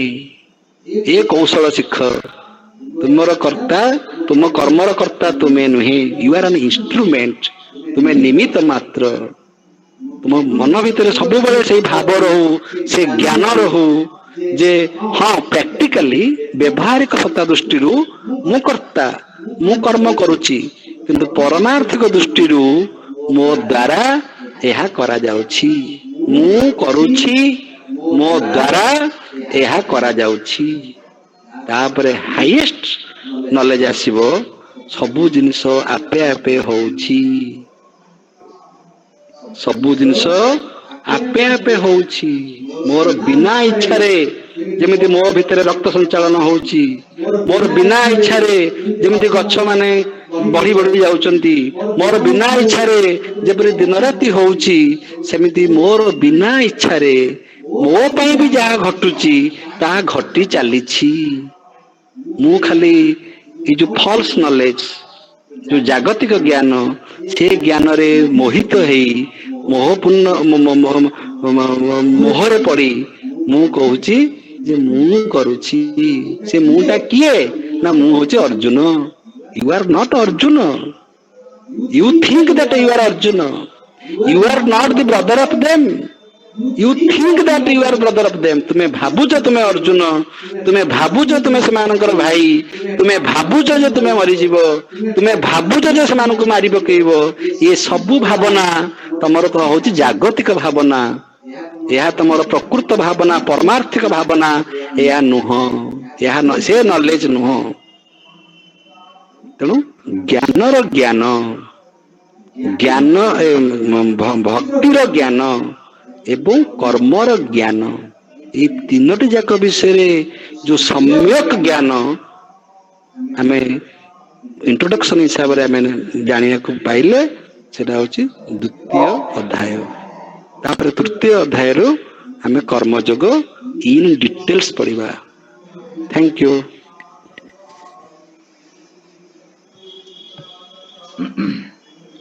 ବହୁତ ବହୁତ ଧନ୍ୟବାଦ ସାର୍, ଆପଣଙ୍କର ଲେକ୍ଚର ଅତି ସୁନ୍ଦର। ପ୍ରଥମେ ଆମେ କିଛି ଚାଟ୍ ବକ୍ସରେ ଦେଖିବା, କିଛି କ୍ୱେଶ୍ଚନ୍ସ ଯଦି ଥିବ ତାକୁ ଡିସ୍କସ୍ କରିବା, ତାପରେ फाइनल कंक्लूडिंग रिमार्क्स ଆମେ ନେବା। ମୁଁ ଦେଖେ राजीव लोचन दास जे कि पीजी छात्र यूनिवर्सिटी ऑफ हैदराबाद रो, से पचारंती जे ज्ञान और अज्ञान जानिबा केमिति। से एक्चुअली से जो आपण तीनोटी मन को नहीं आपण जो ए चैप्टर रे प्रवेश करिसंती, प्रथम चैप्टर रे जहा कहिथिले जे दुर्योधनଙ୍କ अबुझा मन एवं अर्जुनଙ୍କ जो ज्ञान संकट जो घटिछि, अर्जुनଙ୍କର जो ज्ञान संकट घटिछि एवं कृष्णଙ୍କର छाड़ंतु से तो मतलब ट्रांसेंडेंटल कॉन्शियसनेस से तो किंतु एई दुईटी मन जार अच्छी सेहीपरि व्यक्ति माने ज्ञान एवं अज्ञान मध्यरे पार्थक्य केमिति करिवे जे कि दुर्योधन तो मतलब से अज्ञान रे पडिचंती एवं ताहा ही ज्ञान भाबुचंती ताहा ही सत्य बोली भाबुचंती सेहीपरि व्यक्ति को आपण मतलब अज्ञान एवं ज्ञान मध्य ज्ञान रे पाठ केमिति पढेबे नंबर 2 ओके ठीक अछि अर्जुन कर भी से गंध अछि किंतु से गोटे एक्सेप्टेंस रो परिस्थिति अछंती ओके आउ ताहाकु नै एंटायर भगवत गीता वर्णना हेछि सो आपण ए प्रश्नटा को केमिति देखिबे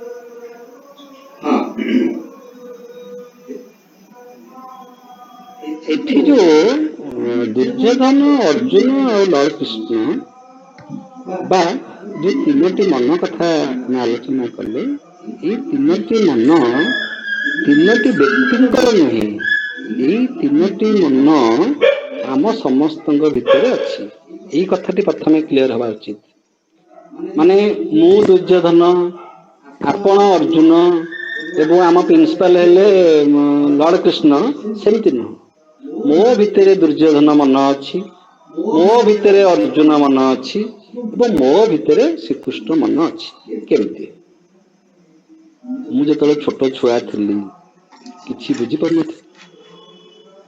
सी हूँ दुर्योधन मन अबुझा मन तो कौन कि तो बुझीपर कौन गोटे खेलना कली कर एबे खेलना में पिला दौर खेल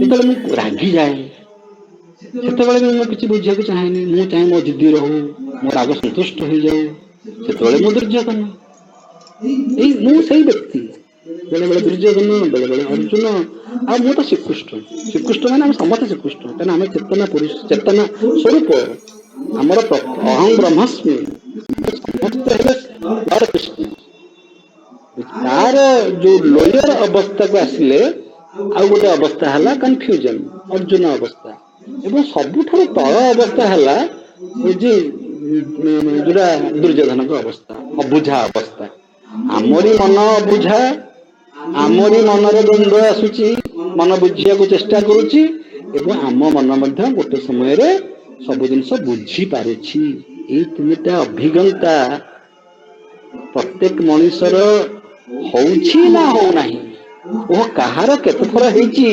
सेटा अलग कथा बा किछि किछि लोकंकर से सारा जीवन यदि मद पीकि रास्ता गड़ी गड़ी कर मरीगले ठीक अच्छी हुए तो परवर्ती जन्म से अर्जुन हे आउ के जन्म पर श्रीकृष्ण हे अलग कथा कि जो मान साधारण राशनालीटी अच्छी आमे अनुभव करिपरिबा आमे अभिज्ञता करिपरिबा मु सेई दुर्योधन मु सेई अर्जुन एते सुंदर भाषण दौथुवा व्यक्तिटा जेतेबेले मध्य मु केतेबेले मो मिसेस रे रागी जाउची कि कहा पे रागी जाउची मो भितर मध्य मु विरक्त हो जाउची आई एडमिट दैट इतरे एडमिट करे किछ असुविधा नहीं मु मध्य बेले बेले रागी जाए रागिला बेले अबुझा हुए मु भी जिद्दी करे वही समयटा हूँ मो दुर्योधन कि माने नुह मो भितर जानिबार जिज्ञासा नहीं तार माने नुह मो मन को मु डिसिप्लिन करने चाहे नहीं ता माने नुह मु एजुकेशन चाहे नहीं मु श्रृंखलित जीवन चाहे नहीं मु बुझा को चाहे नहीं ता माने से नुह मु जिते सत्य कौन बुझा को चाहूँगी सी हूँ मोर आउ गोटे अवस्था एवं जितेबाला मु से कथाटी को बुझी जाऊँगी संपूर्ण भाव में सी हूँ मोर साम्य अवस्था ज्ञान अवस्था ये नंबर 1 नंबर 2 ज्ञान और अज्ञान ज्ञान और अज्ञान कौन अज्ञान और ज्ञान ये हूँ रिलेटिव टर्म्स माने आपण जोठी अच्छंती सेठी अच्छंती सेठु आरंभ करंतु एपर्यंत आपणकर जेतिक ज्ञान अच्छी सेठु आपण आरंभ करंतु आपण राताराती ज्ञानी ही जिवेनी राताराती लॉर्ड कृष्ण ही जिवेनी राताराती अर्जुन ही जिवे नाही जदि दुर्योधन भी अच्छंती किछि असुविधा नाही यू स्टार्ट फ्रॉम देयर आपण सेठु स्टार्ट करंतु तापर आस्ते आस्ते आपण देखिबे आपण अनुभव करिवे सेति साधना करबा पड़िबो सेति आपको जिज्ञासु होबाकू पड़िबो सदाभान लभ्यत ज्ञान आपको सेति श्रद्धा आनियाकू पड़िबो तापर आपण देखिबे गतकाली आपण जहा थिले आज आपण सेया नहांती मु 20 वर्ष तले जहा थिली ମୁଁ ତ କହୁଥିଲି ପରା 20 ବର୍ଷ ତଳେ ମୁଁ ଶରାଗତରୁ ପଇସା ଚୋରି କରୁଥିଲି। ଆଜି କଣ ମୁଁ ସେୟା କରୁଛି? ନା ଆଜି ମୁଁ ଜାଣିପାରୁଛି ଯେ ସେଟା ମୋର ଅଜ୍ଞାନ ଥିଲା। ତେଣୁ ଆପଣ ଜାଣିପାରିବେ ଗତକାଲି ମୁଁ କଣ ଥିଲି, ଆଜି ମୁଁ କଣ ଅଛି। ତେଣୁ ଗତକାଲିର ଜ୍ଞାନଟା ହଉଛି ମୋର ଅଜ୍ଞାନ, ଆଜିର ଜ୍ଞାନଟା ହଉଛି ମୋର ଜ୍ଞାନ। ଏବଂ ଆଜିର ଯୋଉ ଜ୍ଞାନ ସେଇଟା ମଧ୍ୟ ଆମେ ରିଲେଟିଭ, ଏବଂ ଆସନ୍ତା କାଲି ମଧ୍ୟ ପ୍ରମାଣ ହେଇପାରେ ଯେ ଆଜିର ଜ୍ଞାନଟା ମଧ୍ୟ ବି ଲିମିଟେଡ। सर बहुत सुंदर उत्तर, very very nice. Sir sir हाँ see, हाँ हाँ somebody wants to, हाँ राजीव लोचन, yes, हाँ हाँ सर पचारो पचारो पचारो। ଯେତେବେଳେ ଆମେ ଓକେ ଯେତେବେଳେ ଆମେ ମନକୁ ଦେଖୁଛୁ ମନ ସବୁବେଳେ ପରିବର୍ତ୍ତନ ହଉଛି, ତାହେଲେ ସାର୍ ଆମେ କେମିତି କହିପାରିବିନି ଯେ ଜ୍ଞାନ ବି କେତେବେଳେ ଅଜ୍ଞାନ ହେଇଯିବ, ଅଜ୍ଞାନ ବି କେତେବେଳେ ଜ୍ଞାନ ହେଇପାରିବ? ଏଇଆ ନା ଆଉ କଣ ଅଛି? ଏଇଟା ସାର୍। ହଁ, ମନର ସ୍ୱଭାବ ହେଲା ତାହା ପରିବର୍ତ୍ତନ ହବ।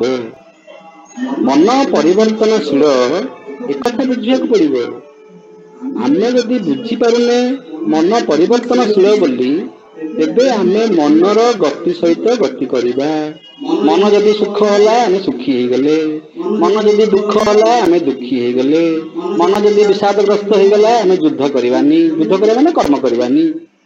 ଯଦି ମୁଁ ଯୋଉ ଫଳ ଆଶା କରିଥିଲି, ଯଦି ମତେ ସେ ଫଳ ନ ମିଳିଲା, ତାହେଲେ ମୁଁ କ୍ରୋଧୀ ହେଇଯିବି, ମୁଁ ସବୁ ସମ୍ପର୍କ କାଟିଦେବି। ମନର ଗତି ସହିତ ଆମେ ଗତି କରିବାନି, ଆମେ ଆତ୍ମାର ଗତି ସହିତ ଗତି କରିବା। ମନକୁ ଗାଇଡ କରିବା ପାଇଁ, କାହିଁକିନା ମୁଁ ମନ ନୁହଁ, ମୁଁ ମଧ୍ୟ ଅହଂ ବ୍ରହ୍ମସ୍ମି। ଯିଏ କହିବ ଯେ ମୁଁ ବ୍ରହ୍ମ, ମୁଁ ହଉଛି ଆତ୍ମ ସ୍ୱରୂପ, ମୁଁ ହଉଛି ସେଇ ଚେତନା, ମୁଁ ହଉଛି ସେଇ ଜ୍ଞାନାତୀତ, ସିଏ ମନକୁ କଣ୍ଟ୍ରୋଲ କରିବ। ମନ ହଉଛି ଗୋଟେ କଣ୍ଟ୍ରୋଲ ହବା ବସ୍ତୁ। ମନ ହଉଛି ସେଇ ବସ୍ତୁ ଯାହାକୁ କଣ୍ଟ୍ରୋଲ କରିବା ଉଚିତ। ସେଥିପାଇଁ ଗୋଟେ ଛୁଆର ମନକୁ ଆମେ ଗୁରୁତ୍ୱ ଦିଏ ନାହିଁ। ଛୁଆର ଡିସିସନକୁ ଆମେ ଡିସିସନ ବୋଲି ନିଏ ନାହିଁ। ଗୋଟେ ଅତି ବୟସ୍କ ଲୋକ, ଅତି ବୟସ୍କ, ସେ ବାପା ହେଇଥାନ୍ତୁ ପଛେ, ଯଦି 100 ବର୍ଷ ହେଇଯାଇଛି, ତାଙ୍କୁ ରୋଗ ହେଇଛି, ସେ ବେଡ ରେଷ୍ଟ ନେଇଛନ୍ତି, ତାଙ୍କର ଡିସିସନକୁ ଆମେ ଡିସିସନ ବୋଲି ଗ୍ରହଣ କରିବା ନାହିଁ। କାହିଁକି ନା ମନ ପରିବର୍ତ୍ତନଶୀଳ।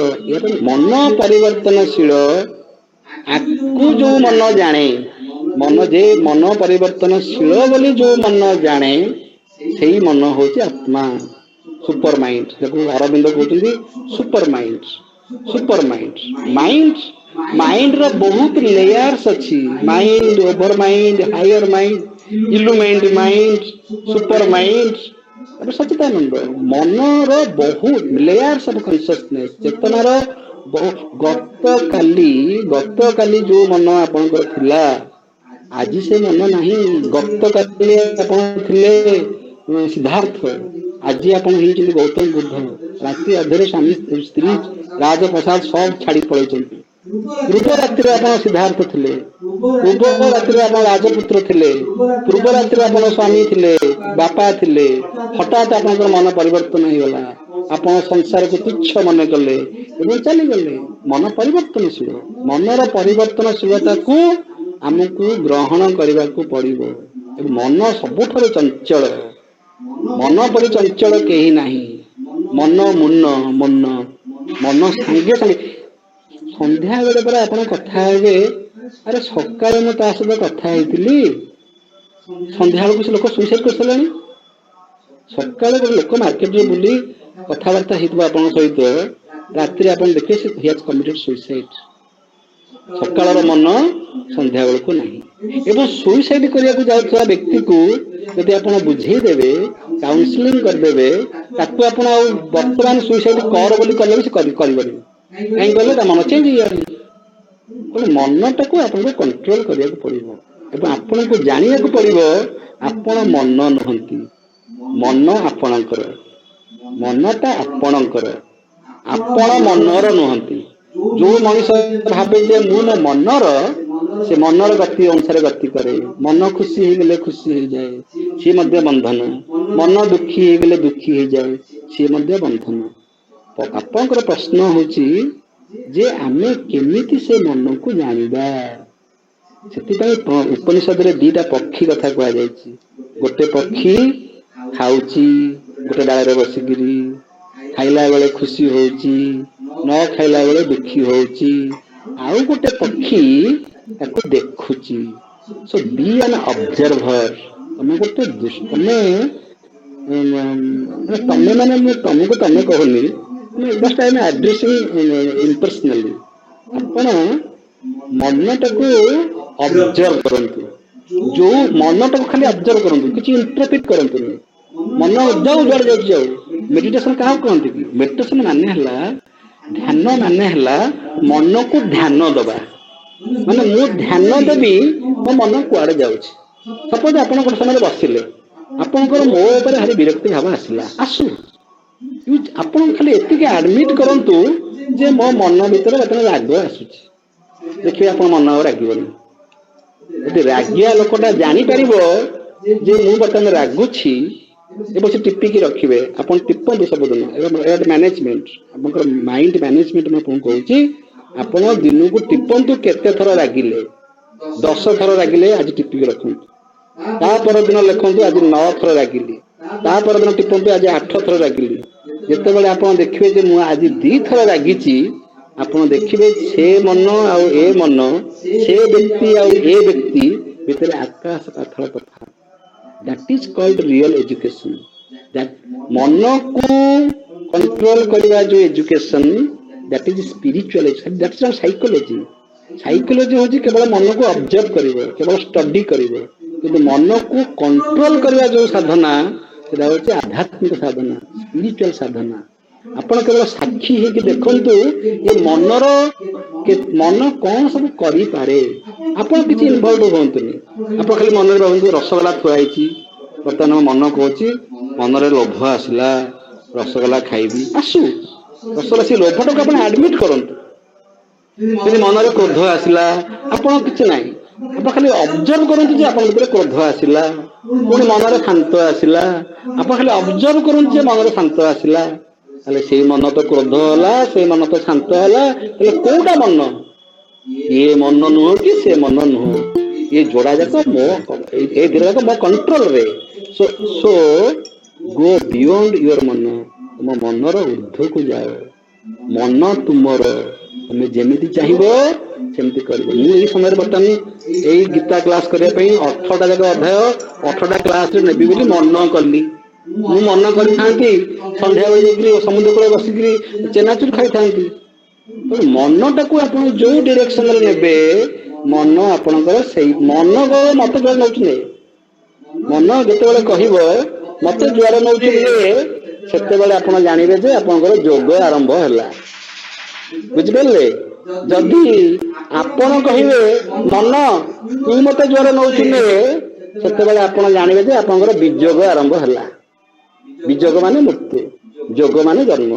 नुआ नुआ जन्म जोग माने नुआ जन्म आपण पाइबे घंटे 2 घंटा तले ए कथा जब आलोचना करूथिले आपण जहा थिले ए 2 घंटा पर आपण सीए नहंती आपण एक स्वतंत्र व्यक्तित्व गोटे दिन साइंस भी कथा कहूची साइंस कहूची प्रति मुहूर्त रे हमर सेल्स माने चेंज होचंती तो प्रति 4 मास रे हमर संपूर्ण सेल्स परिवर्तन हो जाए एवरी 4 मंथ प्रत्येक 4 मास रे हमर एंटायर बॉडी चेंज हो जाए सेमती प्रति मुहूर्त रे ए मन तो चेंज होरा भल लक्षण मन जदि चेंज हो न थांता आपण केमिति हायर माइंड पाइबे मनटा चेंज होरा दरकार मन जदि सब बेले सेही स्थूल मन होई कि थिबो मन जदि सब बेले सेही गोटे अज्ञान मन होई कि थिबो ताल तो मनुष्य भीतर किछि संभावना रहइबो नाही मन परिवर्तन हवा दरकार दुर्योधन अर्जुन हवा दरकार अर्जुन लॉर्ड कृष्ण हवा दरकार भगवत गीता रे एही चेष्टा जारी रहिछि दुर्योधन तो केबे कोन हेई परिबे कि नहीं भगवान जानती कि अर्जुन किपरि लॉर्ड कृष्ण हेबे आ जे लॉर्ड कृष्ण के परि मन हबो जे ज्ञानातीत हबो सेही केवल युद्ध करिया पई योग्य और से युद्ध पड़िया रे एकमात्र योग्य व्यक्ति थिले भीष्म भी नुहंती समस्त लिमिटेशंस अच्छी कर्ण नुहंती कई नुहंती एकमात्र जड़े योग्य व्यक्ति थिले युद्ध करिबारे सी हेले लॉर्ड कृष्ण। जार मन स्थिर नहीं से किए युद्ध करिवो, जार मन रे पात्र अंतर अच्छी से किए युद्ध करिवो, जे धर्म कौन अधर्म कौन जानिनी से किए युद्ध करिवो, जार संपर्क संपर्क बोली जा लोभ अच्छी मोह अच्छी से किपरि युद्ध करिवो, किपरि गोटे बाप पुओ सहित युद्ध करि परिबो। जे सेई स्तर को जाइथिबो बा जाई पारे, सेथिपई आपण आपण टीचर अछंत कि नाही कहि परिबेनी, बा जदि भविष्य कोई टीचर हेबे आपण को परीक्षा ड्यूटी रे पकिया दिया जीव नहीं।